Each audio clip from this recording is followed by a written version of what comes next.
देखो एक बार, इसका ऑन है ना अभी? ठीक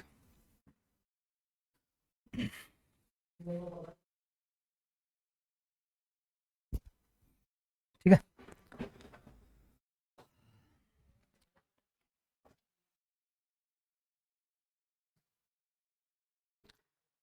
कैसे हैं आप लोग? बढ़िया हैं? अच्छा ये बताइए कि इसमें आपका, आप अभी सारे नाइन्थ क्लास के हैं ना? आज कुछ पता लगा कि किस सब्जेक्ट की क्लास? एसएसटी क्लास है ना? एसएसटी में क्या क्या सब्जेक्ट्स होते हैं पता है? क्या क्या सब्जेक्ट्स हैं? हाँ, सिविक्स को हम दूसरी भाषा में पॉलिटी भी कहते हैं ना। सिविक्स जो है वो पॉलिटिकल साइंस का एक भाग कह लीजिए। ठीक है। आप सारे इंग्लिश मीडियम से हैं या कोई हिंदी मीडियम से भी है? सब इंग्लिश मीडियम से है ना, फिर ठीक है। तो आज आपकी जो क्लासेस होंगी, आज आपकी दो क्लासेस होंगी। कितने कितने घंटे क्लास होती है यहाँ पे पता है कुछ? 3 घंटे क्लास चलेगी आपकी, 7 बजे तक की तो पता ही होगा है ना। तो पहले 1.5 घंटा लगभग हम, यानी एक सवा घंटा 1.5 घंटा लगभग हम पढ़ेंगे ज्योग्राफी। उसके बाद हम पढ़ेंगे आपका सिविक्स यानी कि पॉलिटी का सेक्शन। ठीक है। और ये हर रोज जब जब मेरी क्लास होगी तो लगातार ये दोनों सेक्शन लगातार चलेंगे कंटिन्यूटी में, है ना। क्योंकि ये है कि आपका, आपके एग्जाम कब है वैसे अभी? हाँ, डेट शीट आ जाएगी लगभग 28 फरवरी, या फिर देखा जाए तो मार्च के फर्स्ट वीक से आपके एग्जाम स्टार्ट हो जाते हैं ना। कॉमनली देखा गया है तो अब मार्च के फर्स्ट वीक में ही आपके एग्जाम होते हैं लगभग।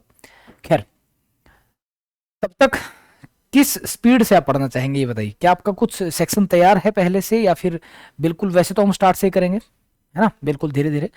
लेकिन आपके एग्जाम में 2 महीने बाकी हैं अभी।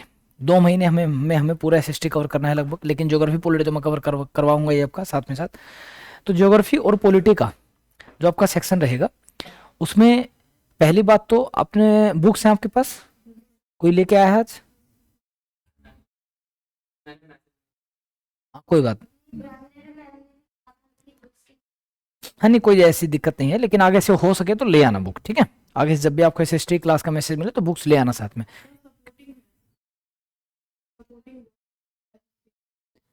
हाँ, उसका भी हेल्प ले लेंगे, कोई दिक्कत नहीं है। कोई बुक हो तो उसमें ये है कि आपका फायदा रहेगा, वो जिसे हम बोलते हैं कि गाइड है ना। हाँ ठीक है, फिर ठीक है। क्योंकि इसमें ये है कि आपके लास्ट में जब मैं क्वेश्चंस करवाऊंगा तो क्वेश्चंस के आंसर जब लिखवाएंगे साथ साथ में। क्योंकि मेन बात तो यही, आपको पेपर में करना क्या है, जाकर के एग्जाम में क्वेश्चन के आंसर ही तो लिखने हैं, है ना। तो आपके जब क्वेश्चंस के आंसर भी मैं यहाँ लिखवाऊंगा, जो आपके एनसीईआरटी से यों के यों चिपके हुए होंगे। एनसीईआरटी में जो आपके क्वेश्चंस होंगे वही आपके यों के यों पेपर में आएंगे। हाँ, एक आध क्वेश्चन अलग भी आ सकता है, थोड़ा सा लैंग्वेज बदल के डाल सकता है बनाने वाला, है ना। लेकिन फिर भी वही सारे के सारे क्वेश्चन उसी तरीके से मैं आपको बताऊंगा। और याद रखिएगा, ज्योग्राफी में तो कोई कहानियां नहीं होंगी, बिल्कुल बिल्कुल फैक्ट्स पे हम चलेंगे। लेकिन जब हम सिविक्स का पोर्शन पढ़ेंगे तो उसमें कुछ कहानियां होंगी, और वो कहानियां आपको बहुत मदद करेंगी। ठीक है। तो आज जो हम पोर्शन शुरू करने वाले हैं वो है ज्योग्राफी का। पहली बात तो बेटा आप देखो, ये है कि आपका ये 9th क्लास जो है ये एक बेस होता है 10th क्लास के लिए। और मैं आपको फिर बता दूं, इन फ्यूचर आप किसी भी गवर्नमेंट एग्जाम की जब तैयारी करते हैं, जैसे कि आप यूपीएससी की, सिविल की, या किसी भी स्टेट सिविल एग्जाम की आप तैयारी करेंगे, कभी भी आप सोचेंगे कि अभी तो आपको यही जीवन लगता होगा कि स्कूल से घर, घर से स्कूल, है ना। इस स्कूल से पीछा छूट जाए, जिंदगी बदल जाए हमारी, है ना। ये जीवन आपका गोल्डन पीरियड चल रहा है, ये आपको बता दूं। बेटा मास्क उतार सकते हो, कोई दिक्कत नहीं। रिलैक्स रहो थोड़ा सा, या आपको खुद हेजिटेशन है? चलिए है ना। अच्छी बात है, मजे लेने चाहिए, है ना। क्योंकि आगे की लाइफ बड़ी टफ होने वाली है, फिर आपको बता दें, है ना। खैर, तो जो आपका जो 9th क्लास में जो हम पोर्शन पढ़ने वाले हैं, आप ये मत सोचिएगा कि जैसे कि स्कूल में आप पढ़ते होंगे या आपके टीचर कभी पढ़ाते होंगे तो आपको point to point, tip to tip, line to line चलते होंगे, है ना। मैं ऐसे बिल्कुल नहीं चलने वाला हूँ। हम थोड़ा सा इस तरह से चलेंगे ताकि हमारा 9th में जो हम पढ़ें, in future 10th 11th 12th में जब तक हम पढ़ेंगे इन सब्जेक्ट्स को, तो वहां हमें बार बार यही चीजें याद आएंगी, है ना। अच्छा, आपने लगभग, आप अप्रैल से पढ़ रहे हैं 9th क्लास में, तो आपने ज्योग्राफी के लगभग सारे चैप्टर्स कर ही लिए होंगे एक बार स्कूल में। हो गए हैं? नहीं, आपके नहीं हुए, कोई बात नहीं। जब स्कूल में जाते कुछ कुछ रहते होंगे, लेकिन शुरुआती चैप्टर, एक दो चैप्टर तो हो ही गया होगा सबका लगभग, उम्मीद है ना। तो आपने एक दो चैप्टर जब किया होगा तो आपने देखा होगा कि आपका जो फर्स्ट चैप्टर है ज्योग्राफी का, उसका नाम क्या है? हाँ,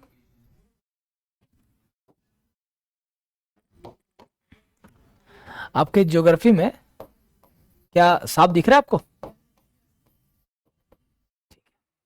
आपके ज्योग्राफी में आपका जो, चलिए किसी बच्चे का मैसेज भी नहीं आया अभी, एक ही बच्चा देख रहा है। खैर, ज्योग्राफी में आपका जो फर्स्ट चैप्टर है इंडिया,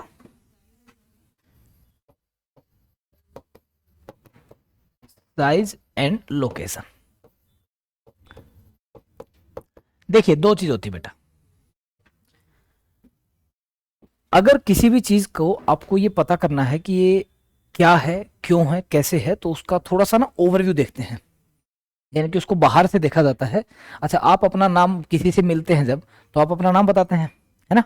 तो जनरली अभी तक आपकी पहचान नहीं है, तो आपके बाद ये पूछा जाता है कि आपके पिताजी का नाम क्या है, आपकी माताजी का नाम क्या है, आप कहाँ रहते हैं, कहाँ से हैं, जनरली यही पूछा जाता है ना? तो वही चीज ये है कि इंडिया को मैं आपके बराबर मानता हूं अभी, कि इंडिया एक छोटा बच्चा है। इंडिया को समझने के लिए पहले हमें वर्ल्ड पे आना पड़ेगा पूरा का पूरा, है ना? जब हम पूरे वर्ल्ड पे समझ जाएंगे, और वर्ल्ड से घटते घटते हम लगभग 15 मिनट हमें लगेंगे, लेकिन आगे से जब भी आप इंडिया को या किसी भी देश को देखोगे ना, जैसे ये आप देखे होंगे कभी जीवन में, देखो इसको कभी, ग्लोब होता है ना, वैसे धूल मिट्टी वाला ग्लोब हो गया बेचारा कई दिनों से। तो इस ग्लोब पे आपको कई सारी चीजें दिखेंगी। अच्छा, पहले तो ना एक चीज आपने देखी होगी, कभी मैप देखा है ना? ज्योग्राफिकल मैप देखा होगा। मैप देख के ये समझ में, आज कई बार शुरू में पहली बार जब देखा होगा, उस मोमेंट को याद करो जब पहली बार मैप देखा था, तो कुछ समझ में नहीं आया था कि क्या है यार ये, है ना? पहली बार इसको भी देखा होगा, इसको भी कुछ समझ में नहीं आया होगा क्या है ये, लेकिन अगर किसी ने समझा दिया होगा तो थोड़ा सा इसको समझने में, इसको पढ़ने में आसानी रहती होगी, है ना? अच्छा, कौन कौन बालक आप में से है जो ये कह सकता है सर मैं अच्छे से समझ सकता हूँ कि मैप में ये ग्लोब कैसे काम करता है, ग्लोब में कौन सी चीज कहाँ रखी हुई है और क्यों रखी हुई है? कभी देखा है ग्लोब को अच्छे से, मतलब समझने को किसी ने समझाया आज तक? नहीं समझाया, कोई दिक्कत नहीं, आज की क्लास में आप यही समझोगे। देखो बेटा, एक बात याद रखिएगा, किसी भी सब्जेक्ट को पढ़ने से पहले, किसी भी सब्जेक्ट को पढ़ने से पहले हमें यह जरूर पता होना चाहिए कि इसका ओरिजिन क्या है, इसका बेस कहाँ है।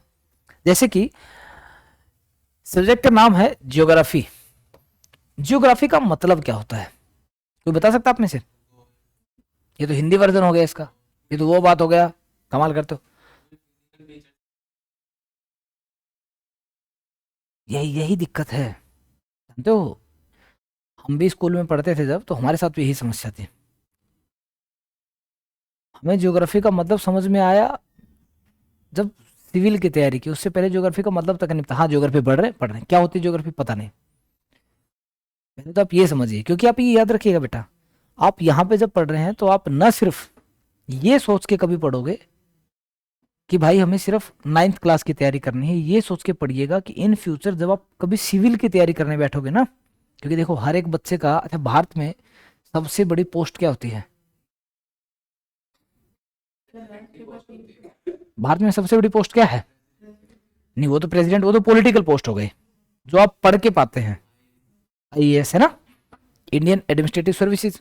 उसकी तैयारी करने के लिए आपको सबसे ज्यादा ह्यूमैनिटीज वाले सब्जेक्ट पे पकड़ बनानी पड़ती है, वहां पे ये सब बहुत काम आएगा। अच्छा, अभी आपको एक बात अजीब सी लग रही होगी, अरे सर हम तो 9th क्लास में हैं, क्या हमें आप आईएएस बनाने की बात कर रहे हैं ना? लेकिन आएगा, समय के साथ धीरे धीरे बदलाव होगा। जब आप 1-2 क्लास आगे जाओगे ना, और कभी बाई चांस आपकी मिलन कभी ऐसे ऑफिसर से हो गया, अच्छा आपके परिवार में कोई अधिकारी लेवल का व्यक्ति है, कोई दिक्कत नहीं, कभी मिल जाओगे ना गलती से, कर्नल है, तो कभी देखा होगा उनका एटीट्यूड, देखा होगा किसी और व्यक्ति का एटीट्यूड देखा होगा, वे ऑफ टॉकिंग देखा होगा, या कभी आप देखते होगे कि, अच्छा मूवी वगैरह देखते होगे ना, है ना? आजकल के तो बच्चों में वेब सीरीज का क्रेज है कि वेब सीरीज देखते हैं, तो आपने देखा होगा आईएएस होता है, डीएम होता है, आईपीएस होता है, एसपी, है ना? देख के लगता होगा अरे यार कितनी गजब की पोस्ट है, कितनी पावर है ना। एक आईपीएस के अंडर पूरा डिस्ट्रिक्ट होता है, पूरा जिला होता है एक आईपीएस के अंडर, तो कितनी गजब की पावर होती है देखो, है ना? तो वो उस चीज की तैयारी करने के लिए इन सब्जेक्ट की आपको कमांड बनानी पड़ेगी, तो वहीं से हम शुरू करेंगे। उसी के साथ साथ आपका 9th क्लास का जो सब्जेक्ट वो है ना, सिलेबस आपको बहुत अंडे जितना लगेगा, आपको लगेगा कुछ भी नहीं है मतलब, है ना? पहली बात तो हमें समझना पड़ेगा ज्योग्राफी है क्या बेटा। देखो, ज्योग्राफी को हम अगर तोड़ दें 2 भागों में, एक होता है जियोइड प्लस ग्राफ। जियोइड का अर्थ क्या होता है? जियोइड का अर्थ होता है जो भूमि हमारी होती है, जियोइड का अर्थ भूमि होता है, सीधा सीधा अर्थ। है ना। और ग्राफ मतलब, ग्राफ का अर्थ क्या समझते हैं, मैथ्स में कभी ग्राफ देखा होगा ना, देखा है ना ग्राफ। तो ग्राफ क्या करता है, मेजरमेंट्स, है ना। तो ज्योग्राफी बताती है कि पूरी की पूरी अर्थ की मेजरमेंट्स जब करते हैं, पूरी अर्थ को मेजर करते हुए जब चलते हैं, मापते हुए जब चलते हैं, या उसको पढ़ते हैं, पूरी भूमि को जब पढ़ते हैं धीरे धीरे, उसको बोलते हैं ज्योग्राफी। क्या बोलते हैं, उसी ज्योग्राफी में हमारा पूरा का पूरा वर्ल्ड आता है। अच्छा, आपने मैप देखा होगा, है ना, मैप ऐसे बना होता है बिल्कुल इस शेप में, देखा होगा मैप आपने, है ना। और वहीं पे आपने ये ग्लोब देखा है। अच्छा, थोड़ा सा टाइम आज ना इन चीजों में गुजारना आवश्यक है, क्योंकि उसके बाद आपको ना कभी भी कोई भी चीज मैं जब पढ़ाऊंगा, आगे आपके चैप्टर्स हैं, सेकंड चैप्टर, थर्ड चैप्टर, वो जब आप पढ़ेंगे तो उसमें कोई समस्या नहीं आएगी आपको।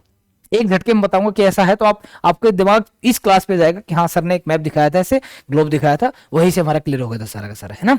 देखो होता क्या है, अगर मैं आपसे कहूं कि इस मैप को पकड़ के ऐसे फोल्ड कर दो, रेक्टेंगुलर शीट को पकड़ के ऐसे फोल्ड कर दो, तो क्या बन जाएगा, वो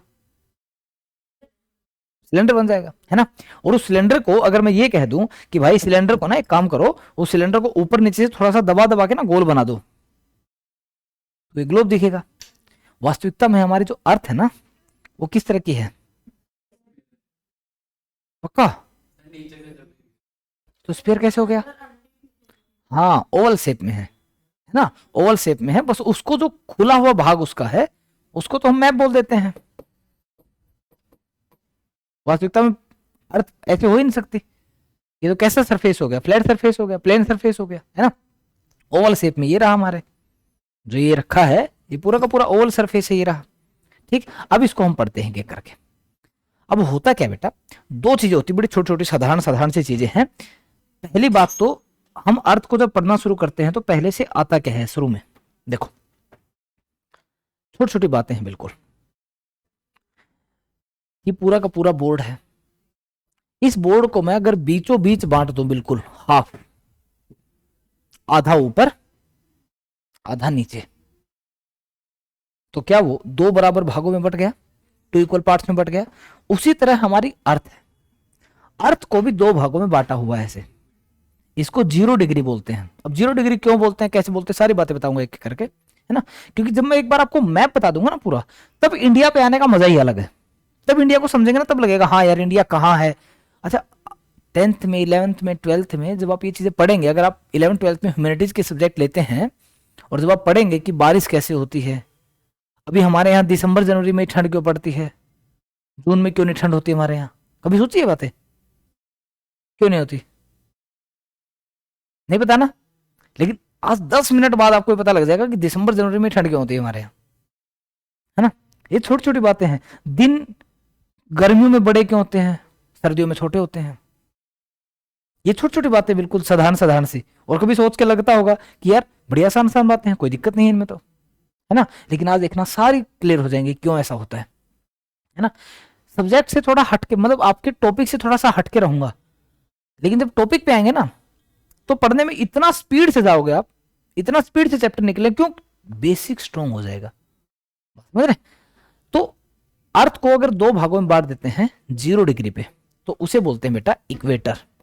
क्या बोलते हैं, इक्वेटर, ठीक। अब इसके ऊपर 0 डिग्री 1 2 3 4 5 6 करके पूरा कितना चला जाता है, कितना डिग्री तक जाता है, सोचो, 90 डिग्री तक जाता है। और यहां भी लगातार कितने डिग्री तक, 90। अब मैं बात कर लेता हूं डायरेक्शन की। कभी भी डायरेक्शन आप पढ़ते हैं ना, तो डायरेक्शन ऐसे पढ़ते हैं, ऐसे, ये डायरेक्शन है, ऊपर वाले को बोलते हैं हमेशा नॉर्थ, क्या बोलते हैं, नीचे वाले को क्या बोलते हैं, राइट हैंड वाला होता है ईस्ट, और लेफ्ट हैंड वाला होता है, ये बात हमेशा समझना। यही जब मैप आप देखोगे कभी जा करके, तो मैप को भी ऐसे शो किया जाता है। मैप का ये वाला पार्ट कौन सा है, ये वाला, ये वाला, और ये वाला वेस्ट, है ना। अब हर एक डिग्री पर 1 2 3 4 5 6 एक ऐसी लाइन होती है, लगातार लगातार एक लाइन है। वैसे ही नीचे 1 2 3 4 5 6 कितनी लाइन होंगी बताना? 90 नीचे और 90 ऊपर होंगी, आगे ना होंगे ना। इन्हें बोलते हैं, जो ये लाइंस होती हैं बेटा, इनको बोलते हैं बेटा लैटिट्यूड। अच्छा, कई बार ना बच्चे कंफ्यूज बड़े होते हैं, एक नाम होता है लॉन्गिट्यूड, एक नाम होता है लैटिट्यूड। इनका नाम सुना कभी? लॉन्गिट्यूड लैटिट्यूड नाम सुना कभी? कब सुना था? हाँ, 6th क्लास में पहली बार आए थे, है ना। कभी कंफ्यूज नहीं होते कि यार लैटिट्यूड कौन से वाला, लॉन्गिट्यूड कौन से वाला है? अगर कभी कंफ्यूज होते हो, देखो मस्त बात आता हूं। जो आदमी लेट गया वो लैटिट्यूड, ये लेटा हुआ है। और जो लंबा खड़ा है, ऐसे खड़ी होंगी जो लाइनें, वो क्या होंगी? लॉन्गिट्यूड। जो लंबा खड़ा है लॉन्गिट्यूड। ऐसे हमेशा याद रखना। बच्चे हमेशा कंफ्यूज कर जाते हैं कि ये लैटिट्यूड होता है कि लॉन्गिट्यूड होता है। याद रखना, लैटिट्यूड होता है जो लेटा हुआ है, ठीक है। लॉन्गिट्यूड जो लंबा खड़ा है। बात खत्म। अब लैटिट्यूड लॉन्गिट्यूड भी बताएंगे क्या है थोड़ी देर में। वैसे आप पहले पढ़ चुके हैं तो बताने में हल्का सा टाइम लगेगा, ज्यादा नहीं। तो ये 0 डिग्री है भाई। वैसे यहां भी है एक 0 डिग्री, ठीक है। उसे क्या बोलते हैं? हाँ बिल्कुल सही। अब उससे कितना, यहां पे कितने होते हैं? 90 या 180? बताओ, 90 या 180? 180 पक्का? देख लेना, सोच लेना। अब जो आपसे डायरेक्शन के मामले में पूछता हूं मैं, ये बताओ, नॉर्थ साउथ ईस्ट वेस्ट, ये वाला पार्ट कौन सा हो गया? ये वाला डायरेक्शन नॉर्थ ईस्ट, ये वाली साउथ ईस्ट, ये वाली नॉर्थ वेस्ट, ये वाली साउथ वेस्ट, ठीक है। यहां तक किसी को समस्या तो नहीं? पक्का? ये मैप पढ़ रहे हैं सीधा सीधा, बस धीरे धीरे चल रहा है। अब यहां पे इस जोन में पड़ता है हमारा इंडिया। तो पहली बात, तो पहला क्वेश्चन हमारा शुरू होता है कि इंडिया की जो लोकेशन है वो कहां है? नॉर्दर्न हेमिस्फीयर में और नॉर्दर्न ईस्टर्न रीजन में। समझ में आ गई? कौन सा रीजन? नॉर्दर्न ईस्टर्न रीजन में है, ठीक है। यानी कि हम ना तो प्राइम मेरिडियन लाइन के ऊपर कहीं है, ना ही हम इक्वेटर के ऊपर कहीं पर भी हैं। क्या बात समझ में आ गई? पक्का? हम इक्वेटर के ऊपर नहीं है, ठीक है, ना ही हम प्राइम मेरिडियन लाइन के ऊपर हैं। अब दूसरी बात, तो हमारी जो लोकेशन है वो कहां है, यानी कि हम किस डिग्री पर पढ़ते हैं। जैसे 1 2 3 4 90 तक जाता है ना, हम किस डिग्री पर पढ़ते हैं। अब देखो, बच्चे अक्सर इसको याद करने में ना बड़ी दिक्कत आती है कि कैसे याद करें इसको, ठीक है। एक नंबर याद रखो 29। क्या नंबर? 29, इसको याद कर लो। अब देखना, 8 में 29 ऐड करो, 37 हो गया, पक्का। और 62 में 29 ऐड करो,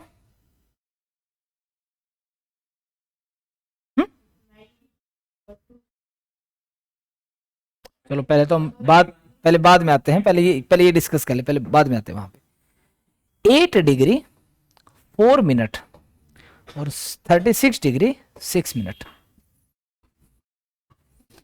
ये तो हमारी लोकेशन होती बेटा लॉन्गिट्यूडन, ठीक। यानी कि जो हमारा इंडिया है, जैसे हम लाई करते हैं यहां पे ऐसे, ये 8 डिग्री 4 मिनट यहां से लेकर के और 37 डिग्री 6 मिनट ये हमारी लोकेशन पड़ती है, ठीक है। यानी कि अगर पहला क्वेश्चन हमारा आ जाए कि सॉरी लैटिट्यूड पे हमारी लोकेशन क्या है, बताओ बताओ। 8 डिग्री 4 मिनट से लेके 37 डिग्री 6 मिनट, कितने का डिफरेंस है बताओ? 29 का। हाँ ठीक, कितना डिफरेंस हो गया? 29 का। वैसे ही आप मुझे बताओ, लैटिट्यूड मतलब ये लेटे हुए हैं ना सारे के सारे, यहाँ पे लैटिट्यूड कितने का है 8 डिग्री 4 मिनट का, यहाँ पे लैटिट्यूड कितने का है 37 डिग्री 6 मिनट का। अब मुझे बताओ कि लॉन्गिट्यूडनल हमारी लोकेशन क्या है?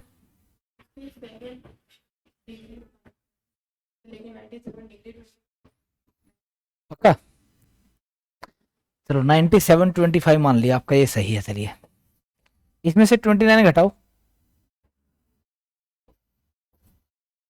68 डिग्री 7 मिनट, ये हमारा लॉन्गिट्यूडनल लोकेशन है, यानी कि इसके बीच में हम लाई करते हैं। 68 कहां पे है? यहां पे 1 2 3 4 68, और यहां पे कितना है 97।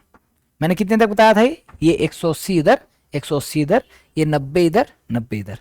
यानी कि अगर मैं बात करूं, हमारे लैटिट्यूड कितने होते हैं?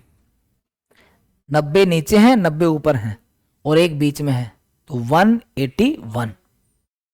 और लॉन्गिट्यूड कितने होते हैं? पूरे 361। समझ में आ गई? पक्का समझ में आ गया ना? तो याद रखिएगा, पहली बात तो ये लोकेशन आपको हमेशा याद रखनी पड़ेगी, और यही लोकेशन है जो हर बार ये डिसाइड करेगी कि भारत में बारिश क्यों होती है, किस समय होगी, सूर्य किस समय उगेगा, किस समय जाएगा, किस समय आएगा, दिन कब बड़ा होगा, कब छोटा होगा। यही लोकेशन है जो सब सेट करेगी, पूरा का पूरा क्राइटेरिया यही सेट करेगी। बात समझ में आ गई? पक्का? अच्छा बताओ, इसमें से कुछ नोट करने का है आपके?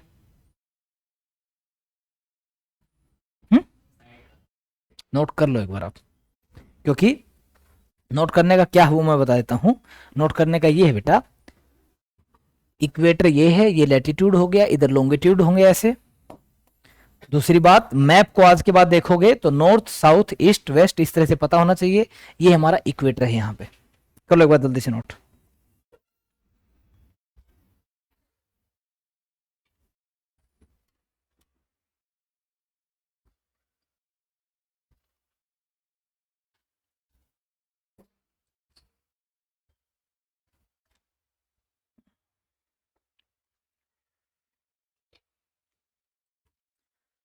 घर जाके आपकी जो टेक्स्ट बुक है, एनसीईआरटी पढ़ते हैं ना आप सब? हाँ बिल्कुल बेटा, आपका ही है रूम पूरा का पूरा, कोई दिक्कत नहीं है। घर जाके एक काम करना है, जो आपकी टेक्स्ट बुक है एनसीईआरटी की, उसको रीडिंग करना है एक बार। कर लेंगे? उसको सिर्फ रीड करोगे ना, तब भी पूरा चैप्टर एक झटके में याद हो जाएगा आपको।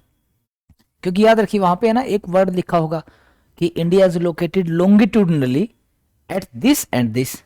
अब ये समझ में नहीं आएगा कभी भी, अगर आपने पहले कभी ये ना देखा होता कि हम नॉर्थ ईस्टर्न रीजन में हैं, ये लैटिट्यूड है, ये लॉन्गिट्यूड है, भारत ऐसे सेट करेगा, तो लॉन्गिट्यूड लैटिट्यूड क्या समझ में नहीं आएगा, डिग्री कहाँ है समझ में नहीं आएगा। अब ये पता लगा ना लॉन्गिट्यूड कितने होते हैं, 180 इस तरफ, 180 इस तरफ। लैटिट्यूड कितने हैं, 90 ऊपर 90 नीचे। बात समझ में आ गई? समझे ना? तो हमेशा याद रहेगा अपने आप। और मैंने एक डेटा बताया कितना, 29। कितने का डिफरेंस? अब मान लो ये याद आ गया, ये ना याद आए, तो 8 में कितने ऐड करेंगे, 29। कितना हो गया 37। 68 में 29 ऐड किया तो 29 याद रहेगा, दोनों याद हो जाएंगे। क्या पता एक याद आ जाए दूसरा याद ना आए, तो एक झटके में 29 जोड़ देना, हो जाएगा। ठीक है ना? चाय पियेंगे? चाय पीते हैं? नहीं पीते? ये उम्र ही ऐसी होती है, इसमें चाय पीनी भी नहीं चाहिए, है ना?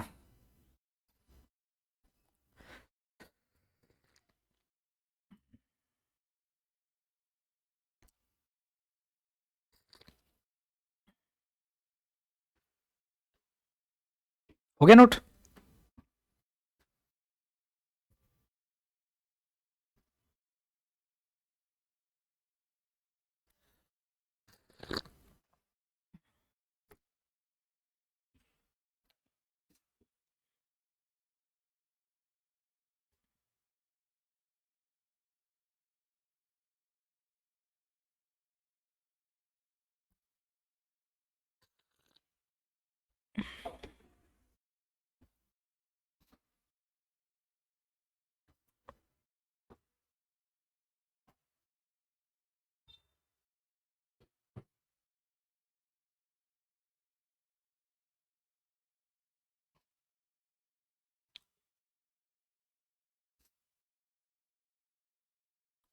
चलेंगे।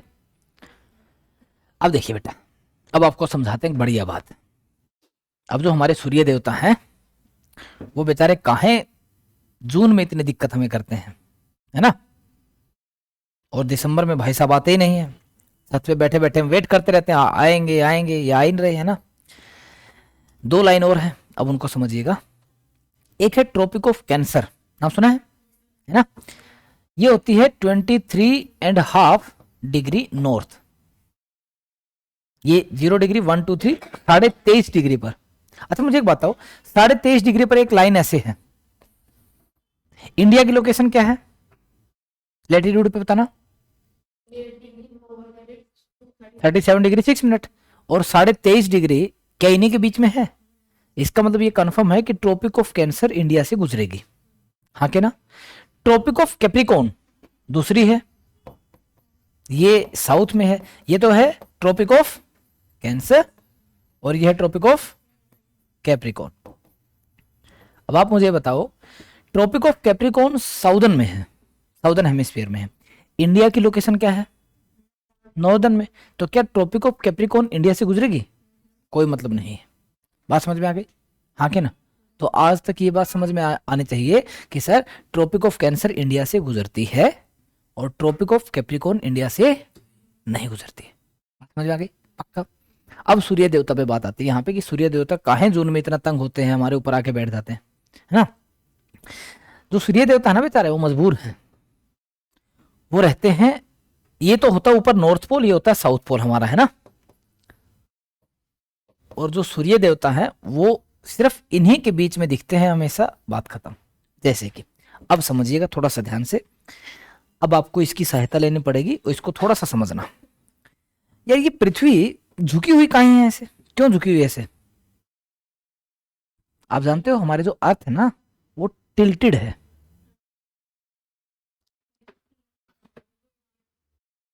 इसी पे है ना।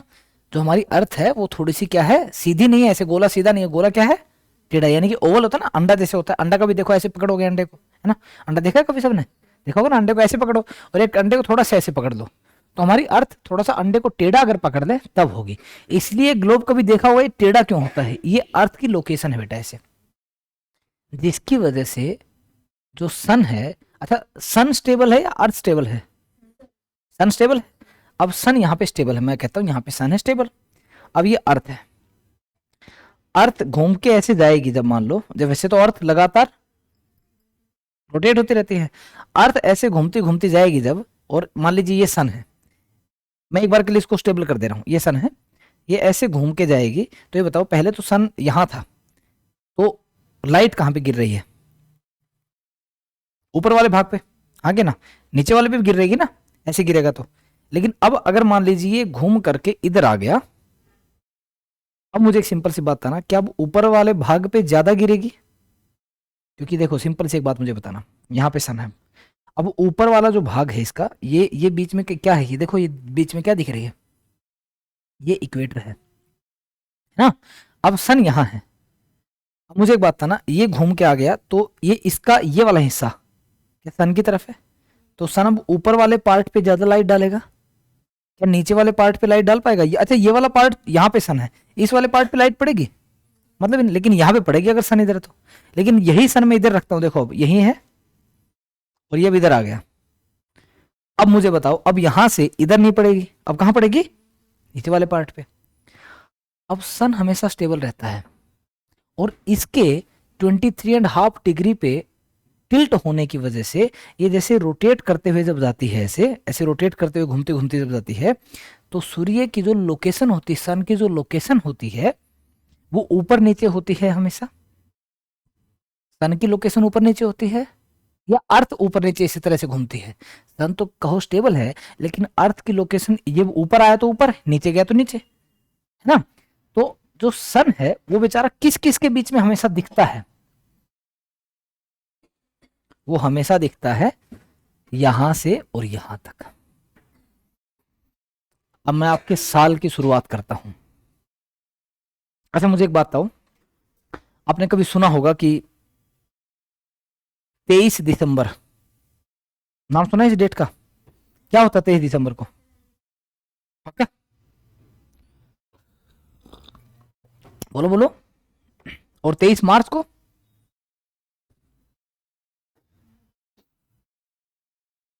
21 मार्च को क्या होता है? अच्छा बताओ, ऋतुएं कितनी होती हैं? 4 होती है ना? नाम बोल रहे हैं एक बार। एक सेकंड एक सेकंड एक सेकंड, लाइन से बोलो। शुरू में कौन सी आती है? चलो मैं बोलता हूँ, समर से शुरू करते हैं। चलो, समर आ गया। समर के बाद विंटर। समर और विंटर के बीच में एक आता है, और विंटर और समर के बीच में आता है ऑटम, तो यहां आएगा।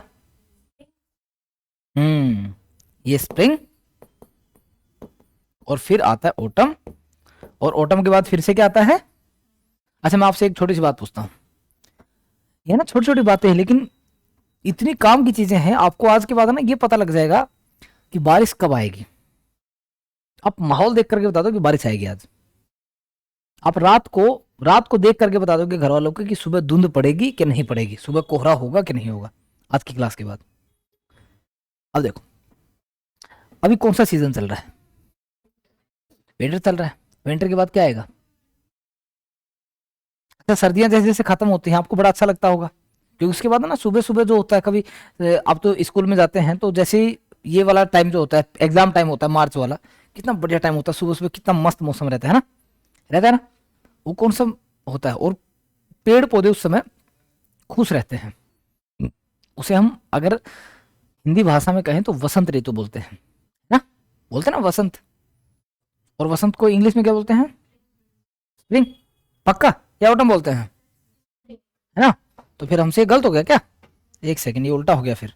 यहाँ ऑटम, ये विंटर, और फिर स्प्रिंग। ठीक है, अब ठीक है। विंटर चल रही, विंटर के बाद क्या आएगा? स्प्रिंग। एक का फेज 3-3 महीने रहता है,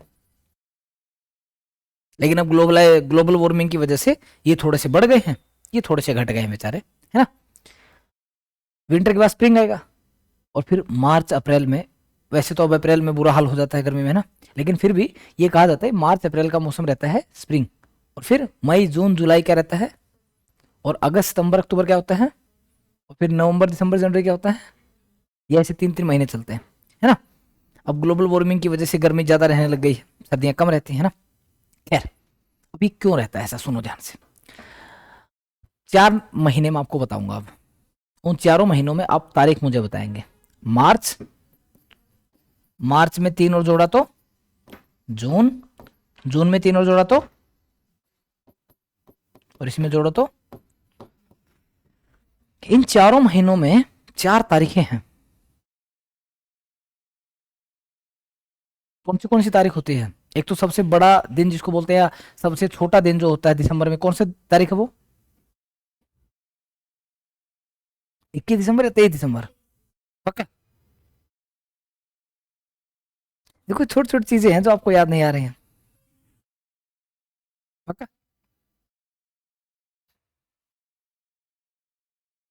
इन चारों महीनों में ना एक एक तारीख होती है, वो आज देख के आना। ये आपका होमवर्क दे रहा हूं मैं एक, ठीक है? और अब मैं आपको बताता हूं होता क्या है दरअसल। मार्च में और सितंबर में, अब मार्च से शुरू करते हैं कहानी। 23 मार्च को ऐसा होता है कि सूर्य यहां पे होते हैं, सूर्य की लोकेशन इस जगह होती है। सूर्य तो वही है, लेकिन जब पृथ्वी घूमती है तो उसके ठीक 3 महीने बाद जून में, जो सूर्य की डायरेक्ट जो सनलाइट है वो यहां से गिरती है। तो आप मुझे बताओ, आप सूर्य से अगर दूर हैं, अगर यहां पे सूर्य है, तो क्या वो इक्वेटर के ऊपर ज्यादा लाइट फेंकेगा इस समय पे? हाँ कि ना? और यहाँ पे लाइट क्या होगी?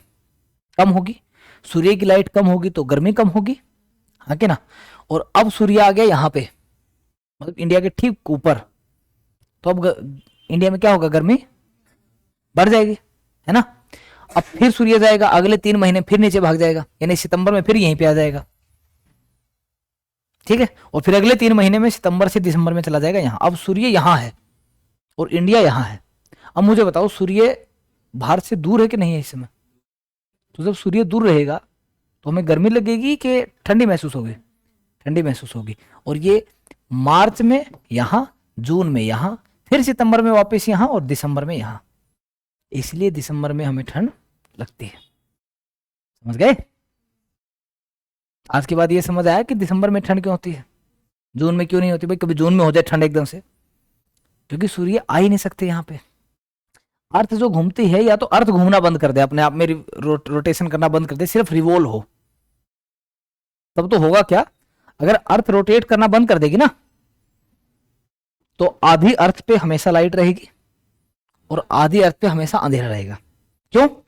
अब ये बताओ, सूर्य यहां है और ये क्या करेगी? ऐसे घूम रही है बस, ऐसे, मतलब इस भाग पे हमेशा लाइट रहेगी और इस भाग पे हमेशा अंधेरा रहेगा, है ना। लेकिन ये घूमती है, उसकी वजह से दिन रात बनते हैं। बात समझ रहे? आपने देखा होगा ये 24 घंटे में या 23 घंटे 56 मिनट में एक चक्कर अपना लगाती है अर्थ, लगाती है ना, जिसकी वजह से दिन और रात बनते हैं।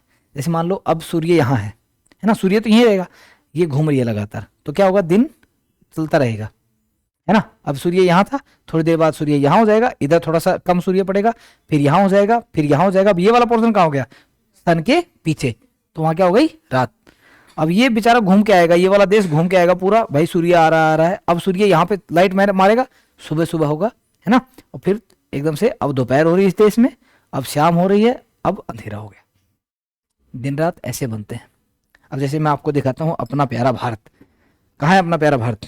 अमेरिका, अफ्रीका कंटिनेंट, ये रहा इंडिया, है ना, पिंक कलर में आपको दिख रहा होगा। अब मान लो सन यहाँ है बिल्कुल सामने, है ना। और घूमती कैसे है ये अर्थ? अच्छा, अर्थ घूमती कैसे है? अर्थ का जो रोटेशन है वो किस डायरेक्शन में चलता है? अच्छा, सन कहां से कहां जाता है? हमें सन कहां से कहां जाता हुआ दिखता है? East to west. तो ये समझ लीजिए अर्थ का रोटेशन इसके उल्टा है, वेस्ट टू ईस्ट। समझ में आ गई? ये नॉर्थ, ये साउथ, तो वेस्ट टू ईस्ट, यानी कि ऐसे घूमती है, ऐसे। अब ये वाला आपको साफ देखना पड़ेगा एक बार।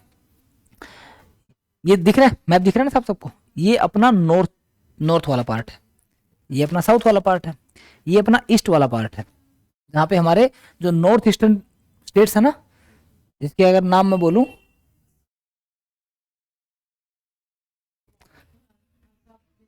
अरुणाचल प्रदेश, असम, मिजोरम, मेघालय, मणिपुर, बैठे बैठे बेटा, नागालैंड, त्रिपुरा, है ना। बैठ जाओ बेटा, बैठ जाओ, यहाँ बैठ जाओ, कोई बात नहीं, आराम से पीछे बैठ जाओ, यहाँ पे, यहाँ बैठ जाओ बीच में, वहां से विजिबिलिटी अच्छी रहेगी आपकी, ठीक है ना। अब सोचो, मैं आपसे एक सिंपल सी बात पूछता हूँ, सन है यहाँ, ठीक है, और ये ऐसे घूमती है। अब तो पहले बताओ, यहां से है, अब मैं जहां पे उंगली लगाए हुए हूं, यहाँ पे तो इंडिया है और सन यहाँ पे रहेगा, सन तो हमेशा स्टेबल रहेगा। अब यहां से पहला ऐसे घूम रही है पृथ्वी, तो पहले मुझे बताओ, पहली सूर्य की किरण भारत के हिसाब से कहाँ गिरेगी? अरुणाचल प्रदेश में। क्यों? क्योंकि सर अब घूमते घूमते आ रहे हैं, तो ये देखो अरुणाचल प्रदेश सामने पड़ गया, तो अरुणाचल प्रदेश में, तो सुबह सबसे पहले भारत में सुबह कहाँ होगी? अरुणाचल प्रदेश में। और वो एरिया जो है उसका नाम मैं बताता हूँ, किबीथू। क्या नाम है? अब मैं बता देता हूं, जैसे कि ये वाला अपना पार्ट है, इधर वाला, ये वाला हमारा जो ईस्टर्न पार्ट है, सबसे ईस्टर्न पार्ट है भारत का, उसका नाम है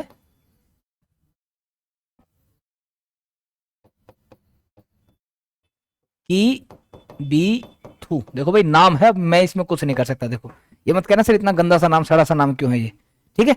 और किबीथू कहां पे है? लाई कहां करता है? अरुणाचल प्रदेश में। तो मुझे एक सिंपल सी बात बताना, भारत में सबसे पहले लाइट कहां गिरती होगी? अरुणाचल प्रदेश में गिरती है, किबीथू में, है ना।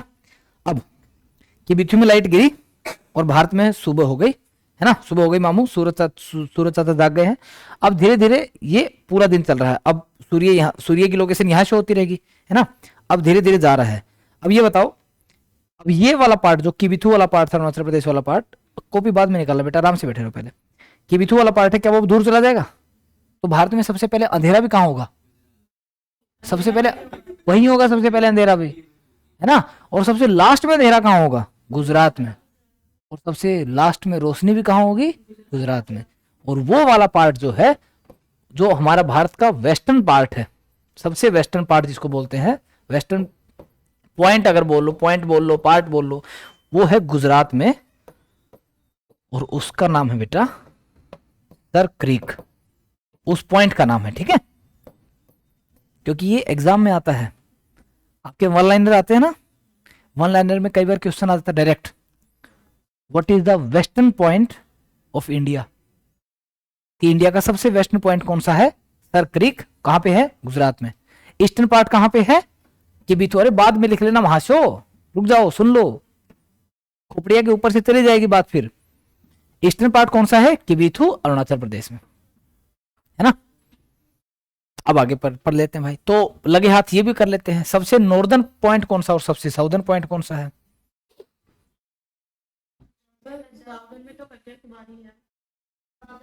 पक्का?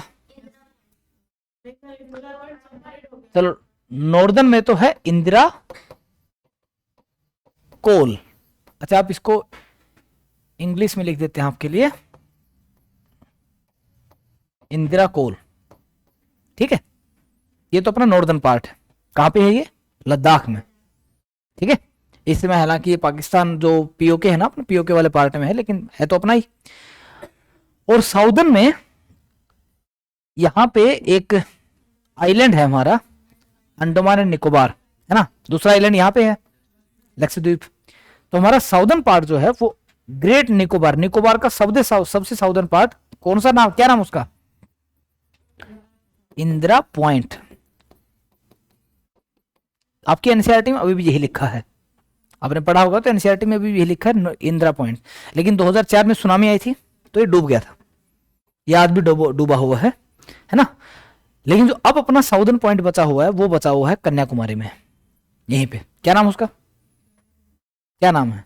पॉइंट का नाम बताओ बेटा, एग्जैक्ट पॉइंट का नाम पता है? तो आज एक क्वेश्चन मैंने दिया था ना पहले, ये क्वेश्चन दिख रहा है, याद है किसी को? क्या पूछा मैंने? एक और क्वेश्चन हुआ कि इंडिया का साउदर्न पॉइंट कौन सा है, कन्याकुमारी में है, लेकिन उस पॉइंट का नाम बताना आपको, ठीक है। अब आप कॉपी निकाल सकते हो बेटी, आप लिख सकते हो अच्छे से। तो ये चार भारत के चारों पॉइंट, सबसे ईस्ट वेस्ट कौन से हैं, नॉर्दर्न और साउदर्न पॉइंट कौन से हैं भारत के, देख लो। और ये आपका क्वेश्चन है यहाँ पे, ठीक है। इसका नाम कल बताइएगा आप मुझे।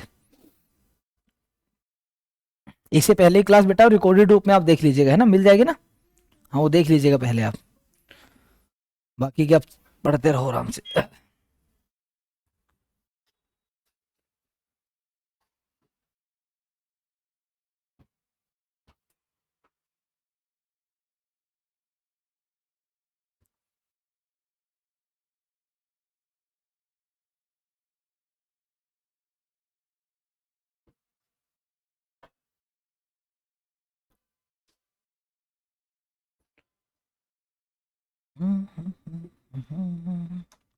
ये जितने भी आज अभी हो रहे हैं ये वन लाइनर हैं सारे के सारे आपके। कितने आते हैं वन लाइनर? 20 आते हैं ना, पूरे एसएसटी में 20 आएंगे ना, पूरे एसएसटी में 20 आएंगे। और पूरे एसएसटी में अगर 20 आएंगे तो ज्योग्राफी से उम्मीद कर सकते हैं कि 5 तो आएंगे ही, 4-5 तो, है ना। तो ऐसे ऐसे वन लाइनर बनते हैं हमेशा कि what is the eastern point of India, ठीक है। इन विच, अच्छा ये तो नहीं पूछेगा कि in which state the eastern point of India lies, क्योंकि तो बड़ा आसान क्वेश्चन हो जाएगा, सबको पता चल जाएगा कि इंडिया का सबसे ईस्टर्न पार्ट कौन सा है, अरुणाचल प्रदेश है। लेकिन पॉइंट का नाम क्या है? किबिथु। ऐसे ऐसे क्वेश्चन आते हैं, है ना। और ये बड़ा ही अजीब है, क्यों? पहले ये था इंदिरा पॉइंट, ये डूब चुका है, अब दूसरा आ चुका है ना। ये तो पक्का बनेगा वन लाइनर।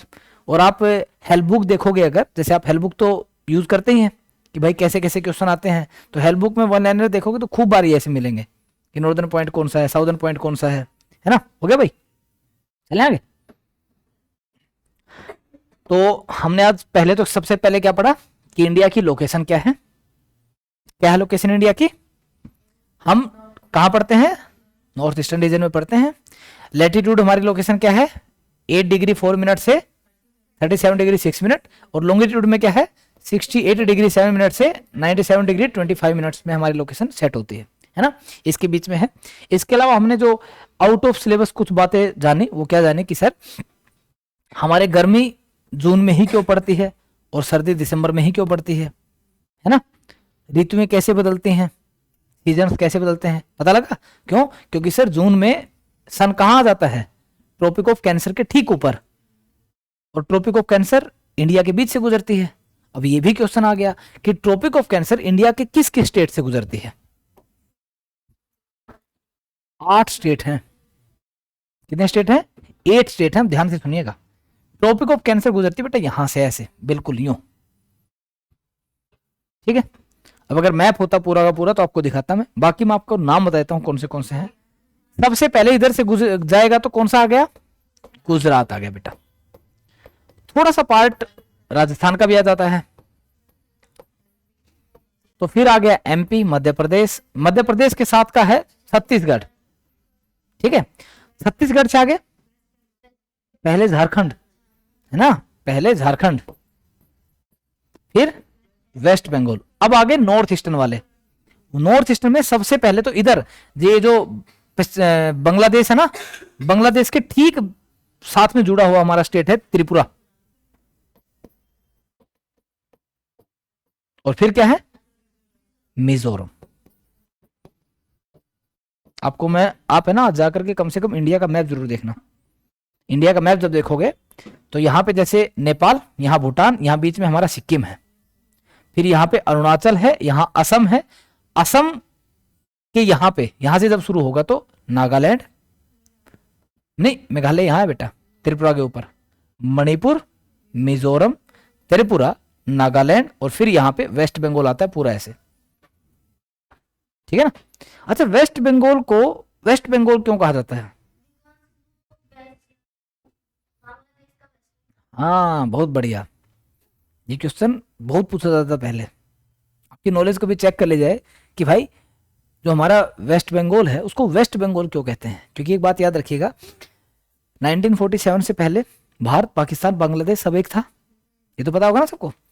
तो बांग्लादेश जो है, जो बांग्लादेश देश है अभी कंट्री है, उसको मिला के और हमारे वेस्ट बंगाल को मिला के पहले पूरा का पूरा बंगाल था। पहले इस पूरे का नाम क्या था? बंगाल। फिर जब आप इंडियन फ्रीडम स्ट्रगल पढ़ेंगे पूरा का पूरा, उसमें आप जानेंगे 1905 में, 1905 में 2 भागों में बांट दिया था बंगाल को अंग्रेजों ने, है ना। एक इधर वाला पार्ट, एक इधर वाला पार्ट, एक में हिंदू ज्यादा थे, एक में मुस्लिम ज्यादा थे, है ना। तो जिसमें मुस्लिम ज्यादा थे जिस पार्ट में, बाद में वो पार्ट बन के बांग्लादेशी बन गया जब बाहर से वो अलग हुआ तो, है ना। और ये रह गया इधर। अच्छा ये बताओ, ये वाली ईस्ट होता है ना, और ये वाला कौन सा होता है? अब ये बांग्लादेश है, और बांग्लादेश से ये वाला हमारे वाला बंगाल किस साइड पड़ रहा है? वेस्ट में, इसलिए इसका नाम क्या है? वेस्ट बंगाल। है बस समझ में? ये छोटी सी बात है लेकिन बहुत काम की बात है ना। खैर, तो ये चीजें हो गई। ट्रॉपिक ऑफ कैंसर इन स्टेट से गुजरती है, ये भी वन लाइनर में आ जाता है, ये भी आप नोट कर लीजिएगा एक बार।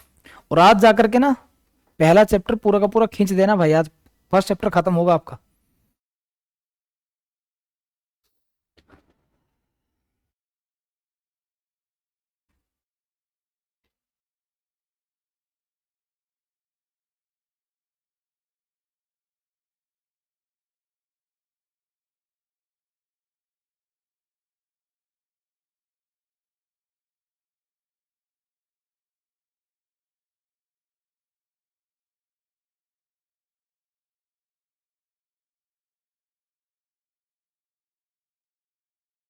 हो गया?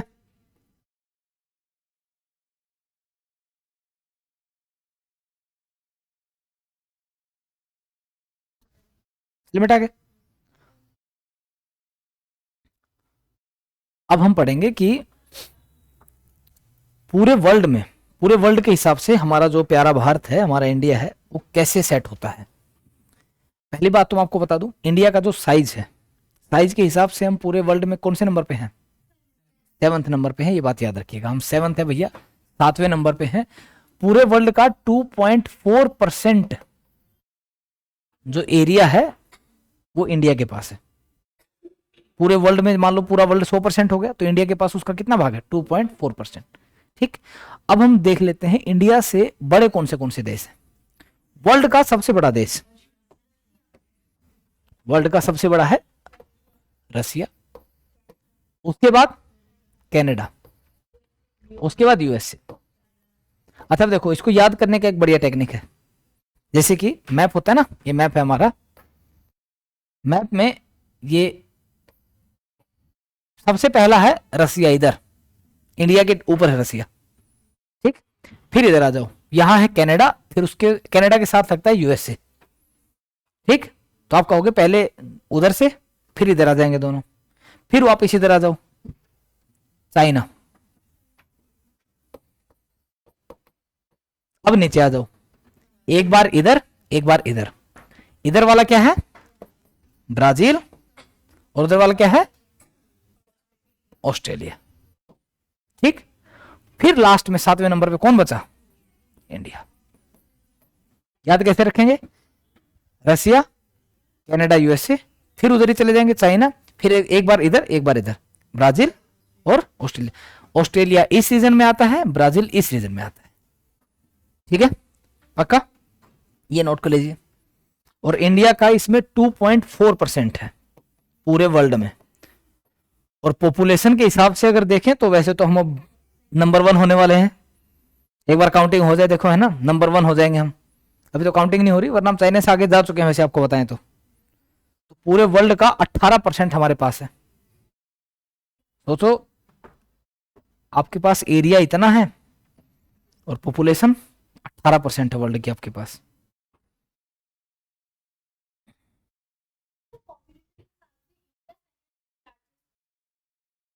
बेटिया सेकंड पे है, लेकिन ये कब के आंकड़े हैं, कब के डाटा हैं?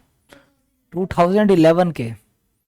अगर अभी आज हो जाए ना काउंटिंग, अगर आज हो जाए तो इंडिया 1 पे मिलेगा, देख लेना। इसीलिए नहीं करवा रहे हैं,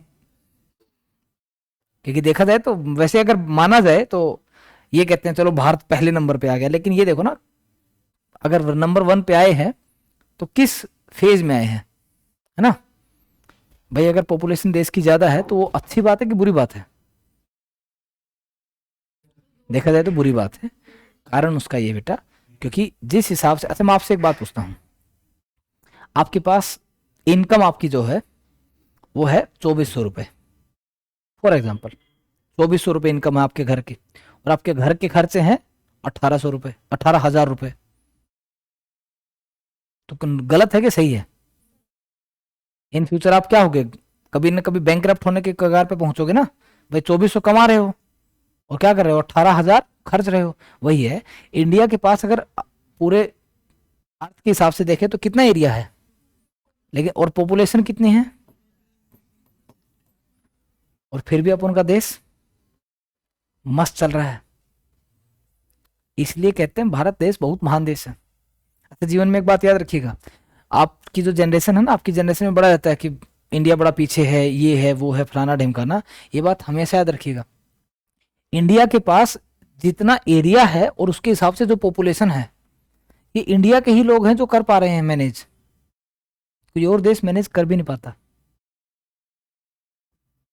जानते हैं इंडिया में कितनी अलग अलग तरीके की रिलीजन है? कितने रिलीजन है भारत में? बहुत सारे हैं। और कास्ट तो पूछो ही मत, गिनने बैठो खोपड़ी खराब हो जाएगी, है ना? और फिर भी एक साथ रह रहे हैं। जानते हो यूरोप में एक ही रिलीजन है, कौन सा? क्रिश्चियन। और क्रिश्चियन में 2 भाग हैं, कैथोलिक और प्रोटेस्टेंट। उन्हीं का हमेशा लठ बजा रहता है, हमेशा लड़ाई रहती है उनके बीच में। कैथोलिक्स और प्रोटेस्टेंट की अलग अलग भावनाएं होती है बिटिया, है ना? कुछ ऐसे होते हैं जो चर्च में मतलब जाने का काम करते हैं, फिर उनको दफनाने का काम करते हैं। कुछ ऐसे दफनाते नहीं है, है ना? अलग अलग इनकी भावनाएं हो, उसको जानने की हमारी कोई इच्छा नहीं रहेगी। लेकिन ये बात हमेशा याद रखिएगा कि उनका क्रिश्चियन धर्म होते हुए भी लड़ाइयाँ चल रही हैं। और इधर अगर रिलीजन की बात करें तो कितने हैं, कोई गिनती नहीं है, फिर भी शांति से रह रहे हैं, है ना? बेटा दंगे हो रहे हैं फिर भी सोचो एक साथ हैं। ये बहुत बड़ी बात है ना। अगर यूरोपियन देशों में इतने रिलीजन हो जाए ना, गारंटी दे रहा हूं आपस में लड़के मर जाएंगे, आपस में लड़के मर जाएंगे, वो खत्म। यहाँ तो बचे हुए हैं, सोचो प्यार से रह रहे हैं फिर भी। आपने कभी देखा होगा आपके दो घर छोड़ के या बगल वाले ही घर में दूसरे रिलीजन का व्यक्ति है ना, आपका कभी ऐसा होता है कि जान से मर दे इसको, सुबह उठे चाकू ले खच खच खच निपटा दे इसको, ऐसा नहीं होता ना, प्यार से। अरे नॉर्मल लड़ाई होना नॉर्मल है, जान से मार देना, खत्म कर देना बिल्कुल, गोला बारूद लेके निपटा दिया पूरा का पूरा।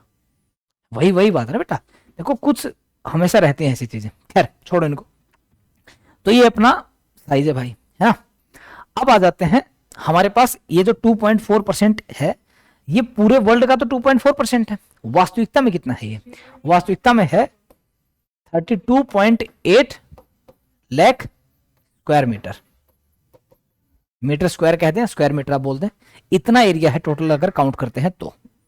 ठीक, एक बार उसको लिख लो जल्दी से। ये छोटे छोटे डाटा हैं जो आपको हमेशा याद रखने पड़ेंगे।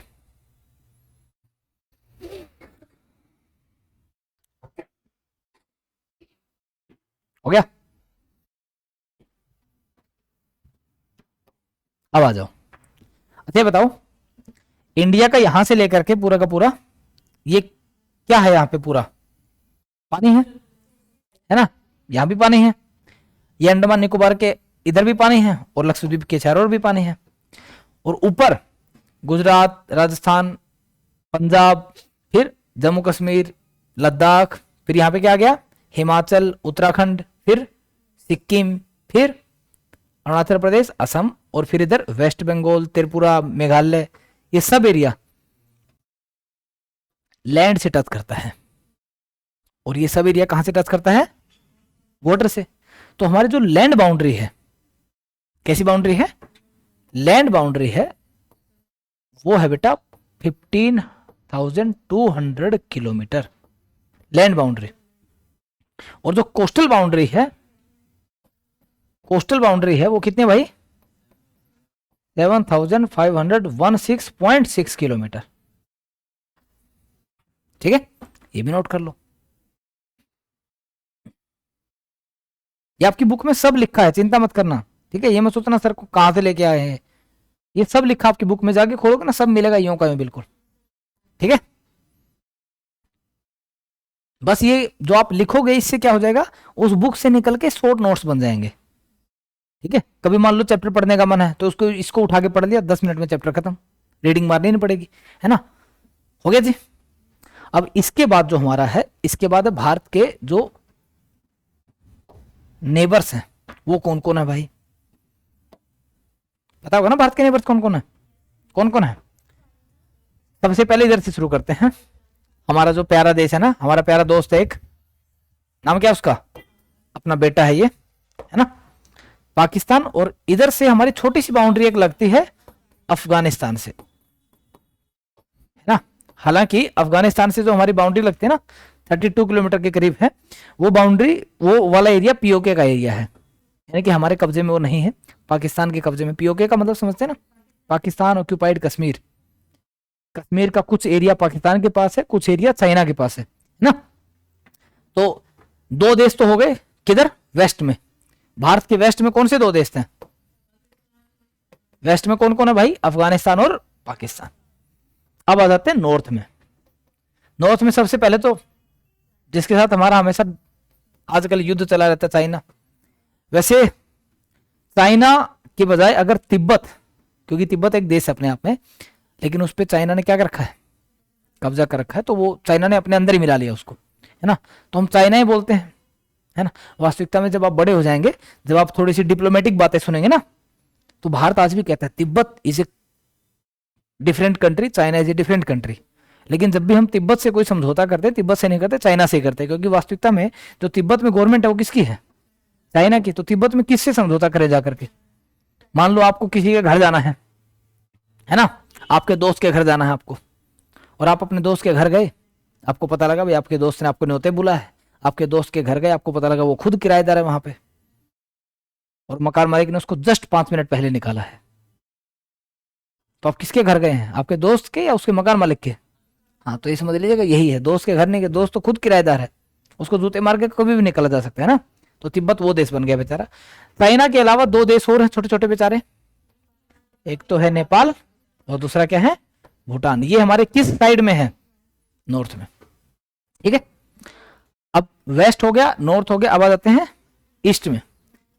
ईस्ट में एक तो अपना हाँ बांग्लादेश है और एक इधर है म्यांमार। आप जब मैप देखेंगे तो म्यांमार से हमारी बहुत छोटी सी बाउंड्री लगती है, मतलब बहुत बड़ी बाउंड्री लगती है, लेकिन नागालैंड, मिजोरम, मणिपुर इस साइड की बाउंड्री लगती है ना। और वहां से म्यांमार में बहुत सारे लोग आते हैं। आपने कभी नाम सुना होगा रोहिंग्या, ये वर्ड सुना है कभी? रोहिंग्या मुस्लिम आते हैं वहां से एक्सट्रीमिस्ट लोग बहुत आते हैं अंदर हमारे, है ना। यानी कि बाहर से जब कोई मान लो बिना बुलाए मेहमान होता था ना, जो बिना बुलाए मेहमान होता है वो आते हैं वहां से, बिना पासपोर्ट के सीधे घुस जाते हैं, है ना। क्योंकि इधर वाला एरिया क्या है ना अपना, जो इधर वाला एरिया है, ये एरिया में दलदल बहुत है, और ऐसे एरिया में ना तो बाउंड्री बनाई जा सकती है और ना ही फौजियों को इस तरह से तैनात किया जा सकता है, प्रॉपर बाउंड्री नहीं है, तो वहां से घुसते रहते हैं लोग नॉर्मली। क्योंकि बारिश इधर की साइड ज्यादा होती है, इसकी साइड नहीं, ऐसा कोई खास रीजन नहीं है, बस जमीन है वहां की ऐसी, है ना। उसका कोई लॉजिक नहीं, जमीन है तो है भाई। हाँ, लेकिन आपको जब मैं इससे नेक्स्ट चैप्टर पढ़ाऊंगा तब पता लगेगा क्यों ऐसा होता है ना। फिलहाल इस चैप्टर में पढ़ाना, आप एकदम से सिर के ऊपर से कबूतर उड़ जाएंगे, समझ में नहीं आएगा। अब आ जाते हैं थोड़ा सा और नीचे। इधर से जब चलें तो हमारे नीचे एक देश है जिससे आज हमारा मैच भी चल रहा है ना। क्रिकेट देखता है आप में से कोई? कोई देखता है क्रिकेट? आप में से क्रिकेट कोई देखता? अलाउड नहीं है घर पे? बाप रे बाप, ये श्रीलंका है भाई साहब, है ना। और इधर ही श्रीलंका के ही यहाँ हमारा क्या है, लक्षद्वीप, और यहाँ क्या है, मालदीव्स, है ना। जब आप शादी वादी हो जाएगी ना तो हनीमून पे यहीं जाते हैं आजकल के इंडिया वाले लोग, पास पड़ता है ना। बढ़िया माहौल भी बढ़िया वहाँ का, समुद्र वमुद्र रहता है ना। यार छोटा सा देश है, कुछ ज्यादा बड़ा देश नहीं है। लोग 20-25 हजार में मालदीव घुमाते हैं। तो अगर आपको ऐसा मन हो कि भाई हनीमून के बाद फॉरेन जाना है, यूरोप जाने के तो पैसे है ना, तो मालदीव जाए ना, कोई दिक्कत नहीं। 20-25 हजार में 5-6 दिन बढ़िया गुजारा हो गया ना। खैर, अच्छा ये मत सोचना तुम्हारे समय में जब तुम्हारी शादी होगी भाई महंगाई बढ़ जाएगी, है ना। ये मत सोचना सर ने 20 हजार का था, 20 हजार लेके गए, 2 दिन में खत्म हो गए। खैर, तो ये हमारे पड़ोसी हैं बेटा, है ना, लिख सकते हो आप।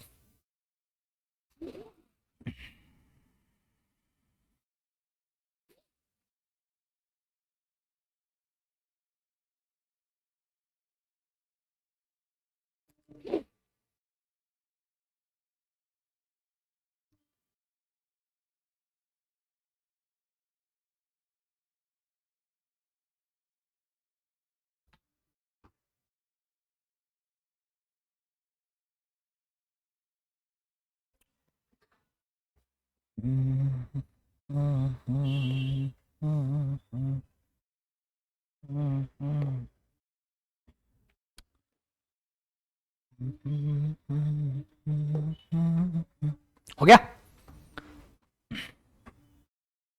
ये मैंने इसी तरह से क्यों लिखे जान रहे हैं? लोकेशन के हिसाब से देखना, नॉर्थ, साउथ, ईस्ट, वेस्ट, ये लोकेशन के हिसाब से लिखे, वरना लिखने को मैं लाइन से लिख सकता था कि हमारे इस लोकेशन में पढ़ते हैं ये।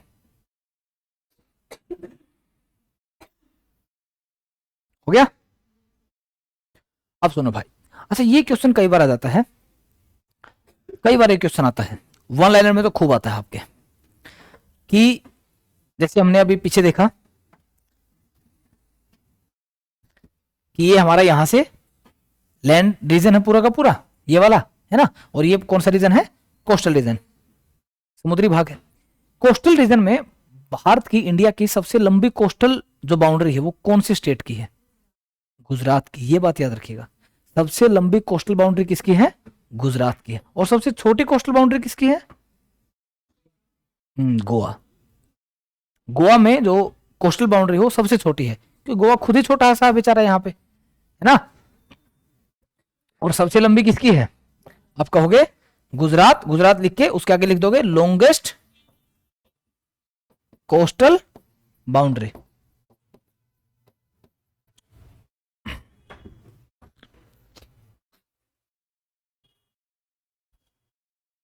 भारत में किस स्टेट की लॉन्गेस्ट कोस्टल बाउंड्री? तो अब लिखोगे गुजरात की है जी।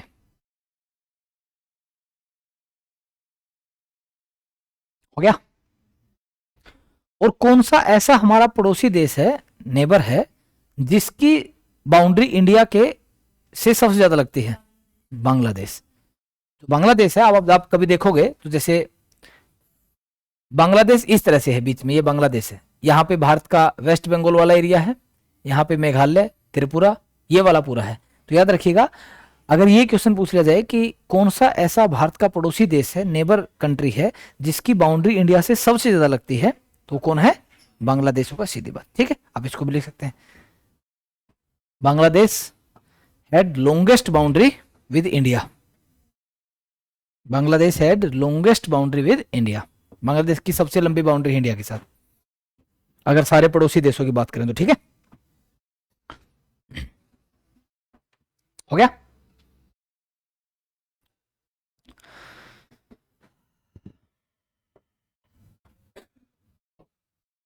अच्छा, आपको ये तो पता होगा भारत में कितने स्टेट हैं?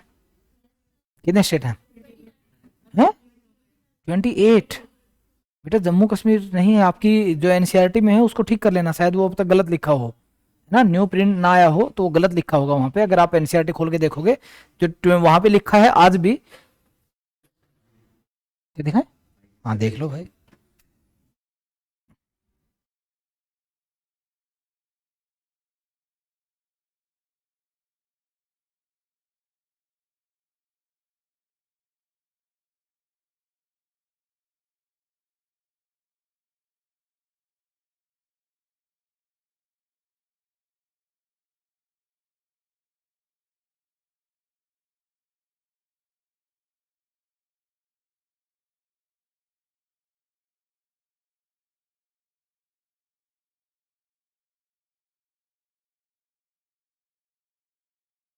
ठीक है, तो वापस यूटी कितने हो गए? 8 यूटी हो गए ना। तो अब हमारे पास स्टेट कितने हैं? हमारे स्टेट्स हैं 28, और यूटीज कितने बेटा हमारे पास? 8। 8 यूटीज हमारे पास। ठीक है, हाँ 8 है बेटा। मैंने देखा था 7। कब हुआ ये? वो पहले थे बेटा, फिर बाद में जम्मू कश्मीर लद्दाख जुड़ के 9 हो गए, फिर दादरा नगर हवेली को मर्ज कर दिया तो फिर 8 हो गए। अब आपके नाम लिखवाएंगे, चिंता ना करो, एक एक बकायदा। यूनियन टेरिटरी होता है बेटिया, यूनियन टेरिटरी का अर्थ ये होता है यहां पे स्टेट नहीं होता। जैसे अगर मैं बात करूं ना, जैसे बात तो ये पॉलिटी की है, तो पॉलिटी में ही पढ़ा हूं तो बता देता हूं एक बार। जैसे एक सेंट्रल मिनिस्ट्री होती है जो हमारे दिल्ली में है, जो मोदी गवर्नमेंट हम जिसको बोलते हैं, भाई सेंट्रल गवर्नमेंट हो गई। सेंट्रल गवर्नमेंट के अलावा स्टेट गवर्नमेंट होती है, जैसे हरियाणा, पंजाब, उत्तर प्रदेश, ये स्टेट गवर्नमेंट्स हैं सारे के सारे। जैसे दिल्ली है, दिल्ली में भी चुनाव होते हैं, लेकिन दिल्ली को प्रॉपर स्टेट नहीं है दिल्ली। अच्छा, तो दिल्ली पुलिस है वो किसके अंडर है?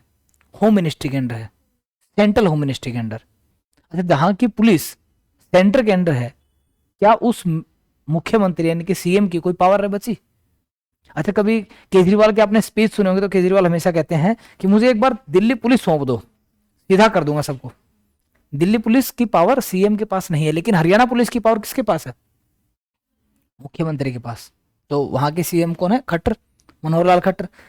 अच्छा ये बताओ, योगी जी से सब क्यों डरते हैं यूपी में? क्योंकि उनके अंडर पुलिस है, किसी की भी जीप पलटवा देते हैं, है ना। नहीं, कहने की बात, मैं अगर आप जनरल बात समझो तो योगी से सब क्यों डरेंगे? योगी से सब इसलिए डरेंगे क्योंकि उनके पास पुलिस है। केजरीवाल से कोई क्यों नहीं डरेगा? क्योंकि पुलिस नहीं है, कुछ नहीं कर सकते। अब मान लो अगर आप कोई पंगा करते हैं ना, तो केजरीवाल आपको कुछ नहीं कर सकते, वो दिल्ली पुलिस करेगी। दिल्ली पुलिस किसके अंडर है? होम मिनिस्ट्री के अंडर। बात समझ रहे हैं? ऐसा होता है यूटी में और स्टेट में, यही थोड़े से एक अगर छोटा सा अंतर बताऊं तो ये होता है बेटा, है ना। स्टेट में पूरी पावर स्टेट के पास होती है, बस कुछ पावर सेंटर के पास है ना। लेकिन यूटी में बहुत सारी पावर सेंटर के पास होती है, स्टेट के पास मतलब यूटी के पास खुद के पास नाम मात्र की पावर। अभी देखो थोड़ा सा खोलते हैं, हमारे पास 8 यूटी है हमारी फिलहाल जो है। सबसे पहले है दिल्ली जहां हम बैठे हैं, है ना, एक बार सुनते रहो। दूसरी है लक्षद्वीप,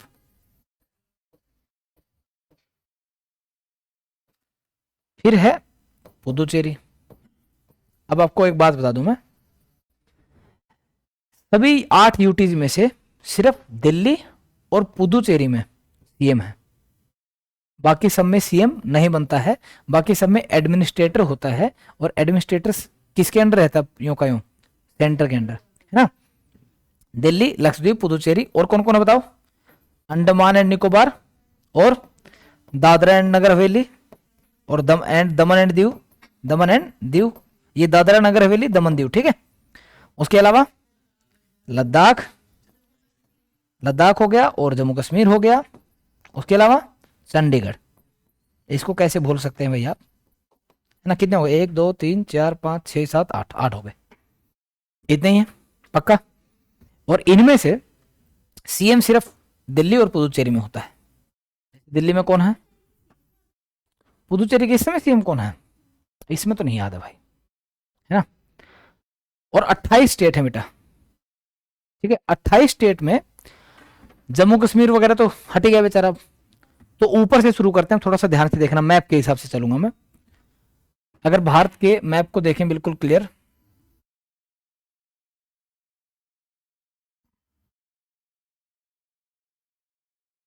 अरे तो बहुत छोटा हो गया, खैर सीधा नाम लिख देते हैं। ये जम्मू कश्मीर हो गया, यहाँ पे आता है पंजाब, क्या आता है?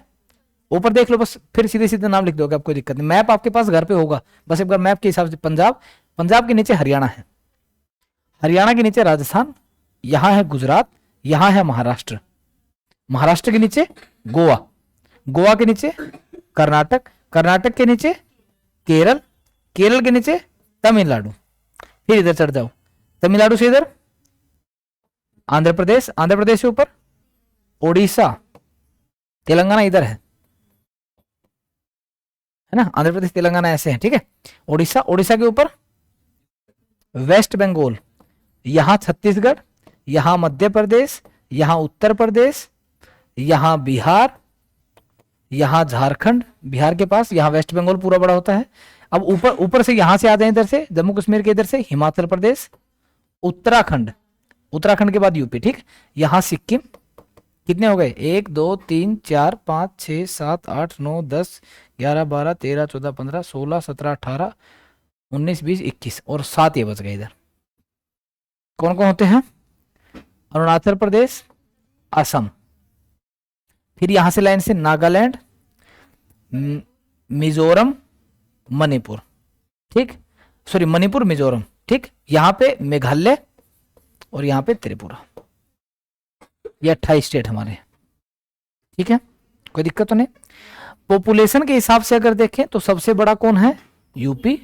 और लैंड के हिसाब से देखें तो सबसे बड़ा कौन है? राजस्थान। बस ये याद रखिएगा, पॉपुलेशन किसकी ज्यादा है? यूपी की।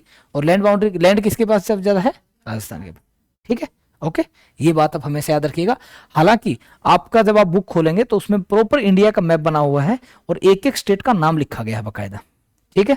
ये मैंने लिखवा दिए हैं, नोट करना चाहें तो कर ले, बाकी ऐसी जरूरत नहीं है कोई नोट करने की, क्योंकि आपकी बुक में यूं का यूं है ना। क्योंकि इससे आपको एकदम से समझ में नहीं आएगा, तो मैंने निक नेम लिखे हैं बस, ठीक है। बुक में से आप देख सकते हैं, बुक में पढ़ सकते हैं इजीली। ये लिखना चाहे तो ये लिख ले, ये नहीं लिखे मैं आपकी बुक में। और अब आ जाते हैं भाई आपकी लेसन 1 की एक्सरसाइज पर।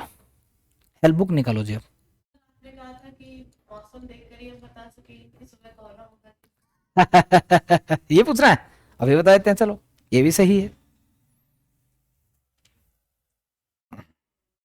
मतलब आज घर पे अपना तीरंदाजी करनी है जाकर के, देखो हम बताएंगे कल कोहरा होगा कि नहीं होगा, टेंशन मत लो। बारिश होगी कि नहीं होगी हमें पता है ना।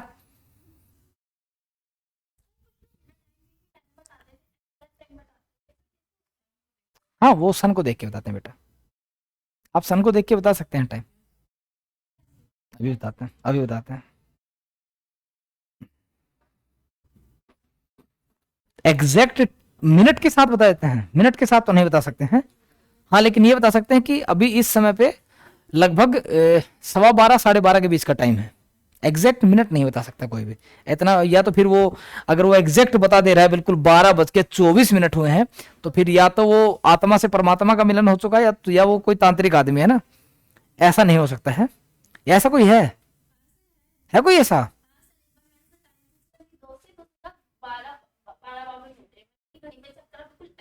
बेटे उसने देखा होगा कहीं से 15 सेकंड पहले ही। नहीं 15 से, अच्छा एक बात तो, अभी एक दिन ऐसा हुआ था, 2-3 दिन पहले की बात है, मैं जस्ट घड़ी में टाइम देख के कि चलो भाई, जैसे फॉर एग्जांपल अभी क्या टाइम हो रखा है, 5:41 हो रखे हैं, है ना, मैंने देखा 5:41 हो रखे हैं, और मैं जस्ट बाहर गया और मैडम ने मेरे से कहते सर टाइम क्या हो, मैं 5:42 हो रखे हैं। मैडम ने खट से फोन उठा, अरे वाह क्या बात है, आपको कैसे पता लगा? और मैं ऐसे हवा में कह दूं, अरे मैडम मेरा दिमाग बताता कि किस समय क्या समय हो रखा है, मैंने अंधेरा देख के बता दें 5:42 का समय। वो ये कोइंसिडेंस होता है, ऐसा कोई मतलब लीगली प्रूफ आपको कहीं नहीं मिलेगा कि कोई बाहर से तांत्रिक ऐसा बता दे कि 5:24 हो रखे हैं, कोई नहीं बता सकता ऐसे, है ना। हाँ ये बता सकता है अभी 5 से 5:30 या 5:15 से 5:30 के बीच का टाइम है, ऐसा बता देंगे, वो कोई बड़ी बात नहीं है बताना। वो कैसे बताते हैं उसका कारण होता है बेटिया। अब देखो, अभी थोड़ी देर पहले मैं एक बात कर रहा था, अभी आपको बता दूं, 1 डिग्री में जब 1 डिग्री चेंज होता है ना, जैसे ये बताओ कि इंडिया का जो, चलो मैं यहां से आता हूं, आपको भी मजा आएगा देख के, अब पूछ ही लिया तो एक मस्त बात आते हैं आपको। लॉन्गिट्यूड लेटीट्यूड हमने पढ़े अभी अभी, ये 8 डिग्री, ये 37 डिग्री, है ना। जब सन 1 डिग्री, मतलब अर्थ 1 डिग्री घूम जाती है ना जब, तो 4 मिनट का फर्क पड़ता है। कितने मिनट का? 4 मिनट का फर्क पड़ता है लगभग, है ना। तो यहां से यहां तक के बीच में कितना डिफरेंस है? लगभग 29 डिग्री, 30 डिग्री मान लेते हैं लमसम लमसम, है ना। तो 30 डिग्री का मतलब 30 गुना 4 कितना हो गया? 120 मिनट। तो याद रखिएगा, भारत में अरुणाचल प्रदेश में और गुजरात में सूर्य उगने का जो डिफरेंस होता है वो 2 घंटे का होता है। यानी कि गर्मियों में हमारे यहाँ सूर्य, आपने देखा होगा, आप दिल्ली में रहते हैं, अगर आप गुजरात चले जाएंगे, गुजरात के सर क्रीक पे चले जाएंगे आप, और अरुणाचल प्रदेश में एक दोस्त आपको बैठा दे, तो आपका दोस्त आपको सुबह 5 बजे बता देगा भाई सूर्य निकल गया। आप कहोगे इधर तो अभी तक अंधेरा है भाई, तो आप उसको 7 बजे बताएंगे भाई हमारे यहाँ भी सूर्य निकल गया, ठीक है। वो शाम को 4 बजे आपको, 5 बजे आपको बता देगा भाई सूर्य गया, अंधेरा हो गया अपन के यहाँ, और तुम 7 बजे उसको बताओगे भाई अपन के यहाँ अंधेरा अब हुआ है। अच्छा कभी आप सोचते होंगे कि यूएस में हमारे यहाँ दिन है, यूएस में रात होती है, फर्क होता है ना। वो इसी कारण होता है, हमसे वो कितना डिग्री दूर है, जितना डिग्री वो हमसे दूर है उसकी 4 से गुना कर दो, उतने घंटे का डिफरेंस होगा, समझ गए। हमसे जो देश जितना दूर होता है उतना ही डिफरेंस होता है। अब आपको बता दूं, ग्रीनविच लाइन कहां से गुजरती है? ग्रीनविच लाइन इंग्लैंड से गुजरती है ना। अरे जो ये प्राइम मेरिडियन लाइन कहां से गुजरती है? लंदन से गुजरती है ना, और लंदन कहाँ है? इंग्लैंड में है ना। आपने कभी देखा होगा लंदन से और इंडिया के बीच में कितने घंटे का डिफरेंस है? चलो मैं आपसे पूछ लेता हूं, ये 0 डिग्री है, और इंडिया के यहाँ कितना डिग्री यहाँ पे बताना एक बार? 68। और हमारी जो ग्रीनविच है वो 82.5 डिग्री पे है, जो सॉरी हमारी टाइमलाइन है, मिर्जापुर उत्तर प्रदेश से गुजरती है हमारी टाइमलाइन, 82.5 डिग्री। तो कितने डिग्री का? 0 डिग्री से 80 डिग्री के बीच में कितने डिफरेंस का हो गया? 80 डिग्री हो गया। 80 को 4 से गुना कर दो, 320। अब 320 में कितने घंटे हो गए? लगभग 5.5 घंटे। तो हमारे और इंग्लैंड के बीच में कितने घंटे का डिफरेंस हो गया? 5.5-6 घंटे का डिफरेंस हो गया। और हम उनसे पहले मिलेंगे हमेशा। पहले क्यों? क्योंकि हम ईस्ट में हैं, और जो ईस्ट में होगा वहां सूर्य पहले आएगा, जो वेस्ट में होगा वहां सूर्य बाद में आएगा। आप ये बात समझ लीजिए, आपके यहाँ अगर सुबह 6 बजे आप उठे और सूर्य निकल चुके हैं, तो आपका जो ब्रिटेन में दोस्त रह रहा है तो उसको 12 बजे फोन करना है इंडिया के हिसाब से, तब उसके वहां सुबह के 6 बजे होंगे, ठीक है। और यूएस यहां से कितना दूर होगा? फिर माप लेना कितने लॉन्गिट्यूड दूर है, जितने लॉन्गिट्यूड दूर है उसको कितने से गुना कर देना? 4 से, उतने मिनट हो जाएंगे, और उतने मिनट के घंटे बना लेना। मान लो 10 घंटे निकल गए, तो आपको पता लगा 10 घंटे आप उससे आगे हैं, समझ गए। आप उससे 10 घंटे आगे होंगे, बस खत्म। सिंपल सा फंडा होता है। अब ये देखो, कभी अच्छा आप क्रिकेट मैच देखते हो कभी? चलो फुटबॉल के कोई तो मैच देखते होगे। जब कोई मैच देखते होगे आपने देखा होगा कि अभी जो वर्ल्ड कप हुआ था 2019 वाला, कहां पे हुआ था? ऑस्ट्रेलिया न्यूजीलैंड में हुआ था ना। अरे भाई ये तो सोसर का हुआ था, मैं कह रहा हूँ क्रिकेट वर्ल्ड कप जो हुआ था, क्योंकि मैं क्रिकेट ज्यादा खेलता भी हूँ, देखता हूँ। तो क्रिकेट अब की बार हुआ था ऑस्ट्रेलिया और न्यूजीलैंड में, अब जो इंडिया के मैच होते थे वो सुबह सुबह होते थे, कई बार सुबह सुबह 5 बजे मैच होता था। अच्छा, कभी ऑस्ट्रेलिया में टेस्ट मैच अगर चल रहा होगा दिन में, तो ऑस्ट्रेलिया में तो सुबह 9 बजे मैच चला देंगे वो। वहां तो प्लेयर कितने बजे खेलना शुरू करेंगे? सुबह 9 बजे। लेकिन इंडिया में हमें सुबह 4 बजे उठ के मैच देखना पड़ेगा। क्यों? वो हमसे 4-5 घंटे आगे हैं। समझ गए? अब पता लगा कि टाइम क्यों बदलता है। भाई इंग्लैंड में कोई कह रहा भाई मेरे यहाँ तो अभी रात है और तुम्हारे खोपड़िया पे सूर्य देवता चमक रहे, तुम कहोगे ले इधर तो सिर पे बैठा सूर्य देवता, तुम्हारे यहाँ भी तक रात ही है। ये इस कारण से होता है। समझ गए? पक्का? चलिए, 24 घंटे बनते कैसे? ऐसे ही बनते 24 घंटे। अच्छा, 24 घंटे में कितने मिनट हो गए? 24 घंटे को 60 से गुना कर दो, इसको 4 से गुना कर दो, 4 से गुना करोगे 6, कितना हो गया? 360 डिग्री। अब याद करो कितने लॉन्गिट्यूड होते हैं? 361 ना, किसको मिला के? 0 को मिला के ना। वास्तविकता में कितने? इसलिए होते हैं 360। समझे? अब समझ में आया कि 360 डिग्री कैसे याद रहेगा? 360 को 4 से गुना कर दो, कितने बन गए? पूरे 24 घंटे बन गए, यानी कि ये 360 है सर। ठीक है ना? आएगा समझ में? ये छोटी छोटी बातें हैं। अच्छा, अब आप पूछ रहे थे कि सर हम कैसे बताएंगे कि बारिश होगी अब, है ना? पहली बात तो मैं आपको बता दूं, बारिश होने का सबसे पहला रीजन होता है, अगर बारिश होगी तो उससे पहले हुमस बढ़ती है। अच्छा, कभी आप जुलाई में, आप याद करो जुलाई अगस्त में, अच्छा आप में से घर में अप्रैल मई जून जुलाई में कूलर कौन कौन यूज करता है? कूलर यूज करते हैं। अप्रैल में कूलर बढ़िया मजा देता है। अप्रैल मई जून कूलर में आप आराम से रह सकते हैं, मस्ती से, बिल्कुल तरीके से ना। लेकिन वही कूलर जुलाई अगस्त सितंबर में दुश्मन बन जाता है अपना। आप कभी देखे होंगे, अगस्त का महीना याद करें अब की बार जो गया था आपका, और आप रात को सोते होंगे कूलर के आगे चला के पानी वानी, और सुबह जब आप उठते होंगे तो चिपचिपा महसूस होता होगा, आपको खुद इरिटेटिंग सा महसूस होगा, क्या चिपचिप चिपचिप हो रखी है यार। आप मुंह पे हाथ लगाएंगे ना तो ऑयली चिपचिपा महसूस होगा। वो क्या होता है? ह्यूमिडिटी बहुत ज्यादा होती है उस समय पे। ह्यूमिडिटी क्यों ज्यादा होती है? सूर्य देवता अगर इधर खोपड़िया पे होंगे, यानी कि जून में जब इधर होते हैं ना, अच्छा बताओ, तुम सूर्य के बिल्कुल ठीक नीचे हो तो तुम्हारे अंदर पानी बचेगा? नहीं बचेगा। इसलिए जून में ह्यूमिडिटी लेवल कितना मिलेगा? कभी भी देखना तुम, मई जून में ह्यूमिडिटी लेवल क्या होता है जानते हो? 5%, 7% ह्यूमिडिटी होती नहीं। अच्छा, मई जून में आप देखते होगे पानी पीते हो, 15 मिनट बाद फिर लगता है यार एक गिलास और पी लिया जाए। अच्छा, जून में कभी आपने देखा होगा, आप फ्रेंडशिप में कभी शर्त लगाते होगे भाई तू कितना पानी पी जाएगा? तुम कहते हो मैं पूरी बोतल गटक जाऊंगा 2 लीटर वाली, चल आंदे। ऐसा कभी होता है? होता है ना?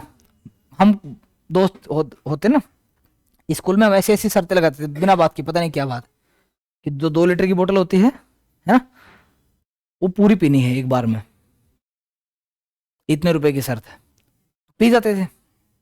क्यों? उसके बाद थोड़ा सा टहल लो धूप में, क्या निकलेगा? पसीना निकलेगा। पसीना क्यों निकलेगा? क्योंकि सर ये ह्यूमिडिटी लेवल बिल्कुल खत्म कर देगा आपका, क्योंकि ऊपर गर्मी है ना आपके। अच्छा, यही सूर्य जब नीचे जाता है तो हवाओं का रुख बदल जाता है। होता क्या है ना, अब जब आप कभी ऐसे किसी को दबाते हो, वो कहाँ भागेगा? अच्छा, गुब्बारा देखा? गुब्बारा, बलून, बलून को जब दबाते हो तो बलून क्या होता है? जब बलून को दबाते हो तो बलून ऐसे बाहर निकलता है ना। वही सूर्य के साथ होता है। जब सूर्य यहाँ होता है ना तो हवाएं ऐसे डाइवर्ट होती हैं, जब सूर्य नीचे जाएगा तो हवाएं ऐसे डाइवर्ट होंगी, और जब हवा यहाँ पे सूर्य होगा, यानी कि कब? सितंबर में, अगस्त सितंबर में सूर्य यहाँ पे होता है, हवाएं ऐसे डाइवर्ट होती हैं, वही होता है मानसून।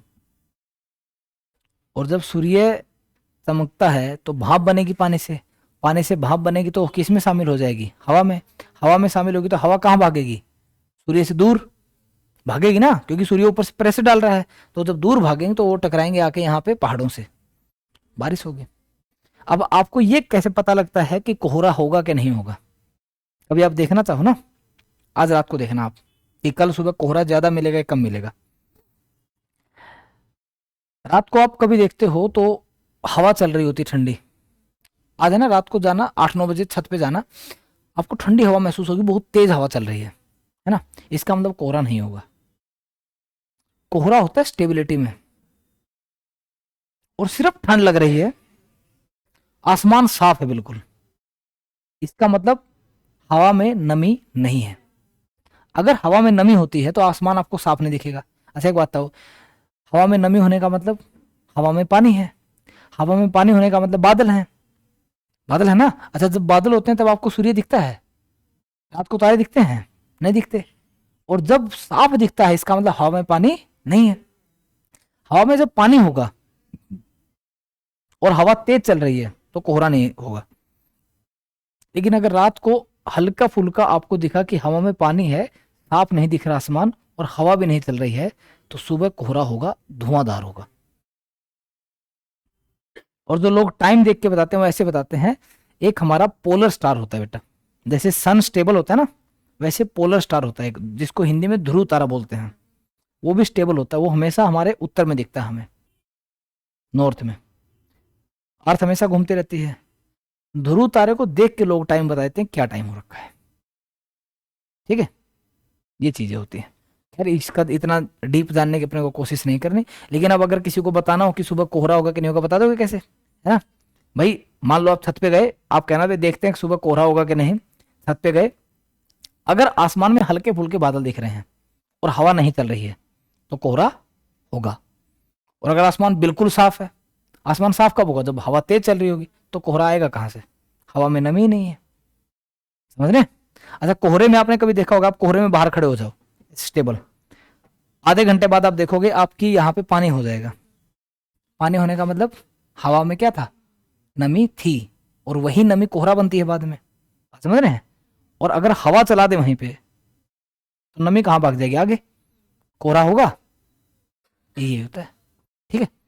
यार कभी बारिश कैसे होती है, कैसे मानसून आते हैं, कैसे मानसून जाता है, वो एक अलग चैप्टर है, मानसून का पूरा चैप्टर है। 10th क्लास में 11th क्लास में आपके आता है शायद। ठीक है, इतना समझ में आया पक्का। अब एक बार हेल्प बुक दे दो, आपके जो क्वेश्चन हैं वो सोल्व हो जाएंगे साथ के साथ। कुछ अगर लिखने होंगे तो लिखवा भी देंगे भाई। अच्छा क्वेश्चन मेरे पास ही है, सॉरी, हाँ हेल्प बुक की आवश्यकता नहीं, छोड़ो। आपकी एनसीईआरटी में क्वेश्चंस आपको मिलेंगे बेटा। अब 5 वन लाइनर क्वेश्चन है। अब आपसे सीधा सीधा पूछूंगा, देखो फर्स्ट क्वेश्चन है, from which state tropic of cancer does not pass. Does not pass, अच्छा पास किस किस से करते पहले तो बताओ। गुजरात, राजस्थान, लाइन से याद करो, गुजरात, राजस्थान, एमपी, छत्तीसगढ़, झारखंड, वेस्ट बंगाल, त्रिपुरा, मिजोरम। ठीक, तो अब यहां पे ऑप्शन दिए हुए हैं, यहां पे एक ऑप्शन है उड़ीसा, तो ऑप्शन उत्तर में नहीं होगा, दैट्स इट। नेक्स्ट क्वेश्चन है कि what is the longitude and latitude location of India. तो हमें याद ही है लैटिट्यूड लोकेशन क्या होगी, 8 डिग्री 4 मिनट से 37 डिग्री 6 मिनट, और लॉन्गिट्यूड लोकेशन 68 डिग्री 7 मिनट से 97 डिग्री 25 मिनट। ये वन लाइनर है आपके सारे के सारे। ठीक है, वे कह रहा है कि उत्तराखंड, उत्तर प्रदेश, बिहार, वेस्ट बंगाल, सिक्किम, नाम सुनना दोबारा, उत्तराखंड, उत्तर प्रदेश, वेस्ट बंगाल, बिहार और सिक्किम की जो बाउंड्री है किस कंट्री से नहीं लगती है। पहले तो आप याद करो इस तरह से, आपको एक देख के मैप देख के याद आएगा। ये रहे सारे देश, सारे स्टेट हमारे। मैंने कौन से बोले, उत्तराखंड, उत्तर प्रदेश, सिक्किम, वेस्ट बंगाल। यहाँ पे वेस्ट बंगाल इधर होगा, ठीक है, ये थोड़ा सा नीचे मैंने लिख दिया है। और एक और कौन सा स्टेट था, बिहार, ये रहा बिहार, इधर उत्तर प्रदेश की साइड में है ना। इनसे किसकी बाउंड्री नहीं लगती है। अब एक देख लेते हैं भाई कौन से हैं। चाइना से लगेगी, चाइना से उत्तराखंड और सिक्किम दोनों की लगती है ना। नेक्स्ट है फिर भूटान, भूटान की लगती है किससे, सिक्किम से लगती है ना, वेस्ट बंगाल से भी लगती है। फिर आ गया नेक्स्ट म्यांमार, यही वाला ऑप्शन है। और नेपाल, बिल्कुल से नेपाल से लगती है, म्यांमार से नहीं लगती। ये उत्तर हो गया आपका। ठीक है, फिर नेक्स्ट क्वेश्चन कह रहा है कि अच्छा ये तो अलग क्वेश्चन है, इसको छोड़ो। ये तो सीधा सीधा है कि अगर आपको कवरत्ती जाना है, कवरत्ती कहाँ है, कवरत्ती किसकी है, लक्षद्वीप की है ना। तो कह रहा है अगर कवरत्ती जाना है तो किस यूनियन टेरिटरी में आप जाओगे, तो लक्षद्वीप में जाएंगे, बात खत्म है ना। एक और छोटा सा क्वेश्चन है, खैर इसको छोड़ो। ये अब आपसे मैं कुछ नाम क्वेश्चन है वो डिस्कस कर लेते हैं एक बार। सबसे एक अच्छा क्वेश्चन आपका क्या भी था, जो मैंने अभी थोड़ी देर पहले डिस्कस किया था, कि जो अरुणाचल प्रदेश है यहाँ पे और यहाँ पे है, ये क्वेश्चन आया हुआ आपके, ये 3 नंबर में या 2 नंबर में हमेशा आता है कि अरुणाचल प्रदेश और गुजरात के बीच में 2 घंटे का गैप होता है टाइम में, यानी कि यहाँ पे सूर्य यहाँ से 2 घंटे पहले निकल जाता है। इसका क्या रीजन है? लॉन्गिट्यूड है लेटीट्यूड? लॉन्गिट्यूड भैया, ये लॉन्गिट्यूड पे हैं, ये लेटीट्यूड पे हैं। आप बोलोगे कि सर गुजरात और अरुणाचल प्रदेश का जो लॉन्गिट्यूडनल डिस्टेंस है वो कितना है? लगभग 29 डिग्री, एस्टिमेट 30 डिग्री, है ना। 1 डिग्री में कितने मिनट होते हैं? 4 मिनट। भाई 1 डिग्री की वजह से 4 मिनट का फर्क पड़ता है ना। तो कितना डिग्री हो गया? लगभग 30 डिग्री हो गया। तो 30 इंटू 4 कितना हो गया? 120 मिनट, यानी कि लगभग 2 घंटे का फर्क पड़ेगा। और ये ईस्ट में है, किस में है? और सूर्य सबसे पहले कहां चमकेगा? ईस्ट में, और बाद में कहां आएगा? वेस्ट में। इसलिए 2 घंटे पहले अरुणाचल प्रदेश में लाइट मतलब यानी कि सनराइज हो जाएगा और 2 घंटे बाद सनराइज यहां होगा। सिंपल सा आंसर है। इसको आप लैंग्वेज में लिख लो, क्या लिखवाऊं? बोलो, लिखवाना हो तो बता दो, कोई दिक्कत नहीं, बस लैंग्वेज लिखवाने मुझे तो लिख लोगे? पक्का? पक्का, कोई दिक्कत तो नहीं? फिर ठीक। एक और क्वेश्चन है, देखो बढ़िया सा। अब देखो ये कह रहा है, अब से एक छोटी सी बात और पूछ लेता हूं। एक क्वेश्चन कह रहा है आपको, क्वेश्चन नंबर, ये जो अभी मैंने बोला ये तो क्वेश्चन नंबर 3 था आपका बुक का, क्वेश्चन नंबर 4 है बुक का। वो कह रहा है कि अच्छा ये वाली लोकेशन मैं आपको बताता हूं। ये आप जानते हैं कि यहां है बे ऑफ बंगाल, है ना, नाम सुना है ना सबने? ठीक है। यहां श्रीलंका जो है, यहां पे एक जगह है पाक स्ट्रेट। अच्छा स्ट्रेट क्या होता है बेटा, पहले मैं आपको बता दूं स्ट्रेट का मतलब क्या होता है। हाँ, सिंपल एक बात याद रखिएगा हमेशा, बॉर्डर, लैंड बॉर्डर जो होता है, ठीक है, और ये जो वाटर बॉर्डर होता है, वाटर बॉर्डर जो होता है उसको स्ट्रेट बोलते हैं। क्या बोलते हैं? स्ट्रेट। ठीक है, तो ये बात याद रखिएगा। भारत को श्रीलंका से जोड़ने वाला कौन सा है? पाक स्ट्रेट। कौन सा है? पाक स्ट्रेट। और यहां पे एक बे है, बे है, उसका क्या नाम है? बे ऑफ मन्नार बोल दो। और याद रखिएगा जो बे होती है यानी कि खाड़ी इसको बोलते हैं, जहां पे पानी होता है, उसको बे भी बोल सकते हैं, उसको गल्फ भी बोल सकते हैं। Gulf of Mannar, bay of Mannar. ठीक। और ये तो बे ऑफ बंगाल हो गया, इधर पानी है, और इधर जो हमारा होता है वो है अरेबियन सी। और इस पूरे पार्ट को अब सुनना ध्यान से बेटा, इस पूरे पार्ट को अरेबियन सी वाला, bay of Mannar, gulf of Mannar, Palk strait, bay of Bengal, ये वाला पार्ट, और यहां पे और आगे थोड़ा सा है, जब आप वर्ल्ड का मैप देखोगे वहां पे आपको दिखेगा, इस पूरे जोन को बोलते हैं हिंद महासागर यानी कि इंडियन ओशियन। अच्छा वर्ल्ड में एक बात और याद रखिएगा, कितने ओशियन है टोटल? 5 है। और 5 ओशियन में से एकमात्र ऐसा ओशियन है जिसका नाम किसी देश के नाम पे पड़ा है, वो कौन है? Indian ocean. ठीक है। अब आपका तो क्वेश्चन नंबर 4 है, 4 ही है ना भाई तू? हाँ 4 ही है। ये कह रहा है कि इंडियन ओशियन की वजह से भारत को फायदे क्या क्या है। अब मान लीजिए मैं आपको 3 नंबर का एक क्वेश्चन देता हूं, कहता हूं 3 नंबर में क्वेश्चन आता है कि इंडियन ओशियन की वजह से भारत को क्या क्या फायदे होंगे, 6 पॉइंट लिखो। सबसे पहला बात याद रखिएगा बेटा, सबसे पहली बात, पानी पर, अच्छा बताओ, एक तो तुम, सिंपल सी बात पूछता हूं, एक तो मैं तुम्हें कहूं कि भाई तुम्हें बस से जाना है, पर्सनल गाड़ी लेके, तुम्हारे पास 2 चीजें हैं, एक तो है पर्सनल गाड़ी कार, एक है पर्सनल हवाई जहाज। ठीक है, दोनों सेम स्पीड से चलते हैं मान लेते हैं। ठीक है, और आपको दिल्ली से जाना है तमिलनाडु, तो आप किसको प्रेफर करेंगे? क्यों? नहीं मैंने कहा दोनों की स्पीड सेम है और दोनों का पेट्रोल का खर्चा भी सेम है, दोनों में सेम पेट्रोल डलता है। मतलब हवाई जहाज में पेट्रोल महंगा नहीं है, सेम सेम पेट्रोल है, उतना ही माइलेज देता है हवाई जहाज भी। तो बताओ किस, चलो सीधा रूट मारते हैं, बिल्कुल सीधा जाएगा शू से, ऐसे जैसे जहाज ऊपर से जाएगा वैसे ये भी सीधा जाएगा। आप बताओ तो आपको किस में फायदा है? तब भी जहाज में फायदा है। कारण सुनो, हवा से जाओगे कोई बीच में टोल टैक्स आएगा? कोई नहीं है ना। लेकिन नीचे से जाओगे टोल टैक्स कितने मिलेंगे? बहुत सारे टोल टैक्स मिलेंगे। मैंने क्या कहा, दोनों की माइलेज भी सेम है, जहाज की भी और कार की भी, दोनों का पेट्रोल का रेट भी सेम है ना। रास्ता भी डिस्टेंस भी उतना ही है, लेकिन फिर भी कार वाला रास्ता लंबा पड़ेगा, मतलब महंगा पड़ेगा। क्यों? बीच में टोल टैक्स आएंगे, हाँ कि ना। लेकिन हवा में कोई टोल टैक्स बना के नहीं बैठा। वही फायदा होता है। पानी में भी कौन टोल टैक्स बना के बैठेगा? कोई नहीं होता ना। पानी में टोल टैक्स कहाँ होता है? अच्छा, कोई टोल नाका देखा कभी पानी में? भाई बीच में लगा के बैठा है, डंडा नीचे कर दिया, भाई टोल दो अपना। कोई नहीं होता। ये ओपन है पानी का। अब ये पूछ ले कि हिंद महासागर के यानी इंडियन ओशियन के क्या क्या फायदे हैं। सबसे पहला फायदा तो क्या है? ट्रेड सस्ता होगा। Trade will be cheaper. क्यों? मान लीजिए आपको इंडिया से और यूएस से मैं कह दूं बाई फुट जाना है या बाई रोड जाना है, तो कितने देशों से क्रॉस होना पड़ेगा आपको, हाँ कि ना। और वहां पे लगातार टैक्स लगेंगे। तो मान लीजिए वहां से आप कुछ लेके आए, आईफोन लेके आ गए, मान लो भाई एक आईफोन खरीद लाए आप वहां से, वहां पे आपको आईफोन पड़ा मान लो $50 का। $50 इन द सेंस $5,000 का पड़ गया आपको, $4,000 का लगा लो। और आपको आना पड़ गया कहां से? जमीन से, देशों को गुजरते हुए। हर देश में टैक्स लगेगा उसका, तो कितने का हो जाएगा? 1 लाख का हो जाएगा यहाँ तक आते आते, आगे ना। आपको कितने का पड़ा? 1 लाख का।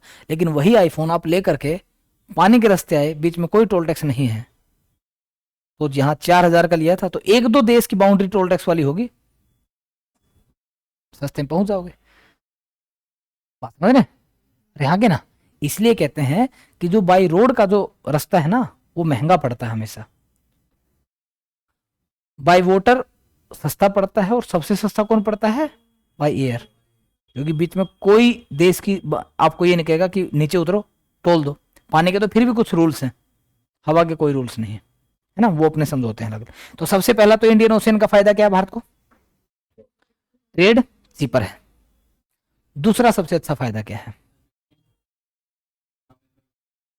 अगर अच्छा पहली बात तो 3 फायदे तो इकोनॉमिक को बता दो आप। पहली बात तो ट्रेड सस्ता है, इकोनॉमी ऊपर जाएगी।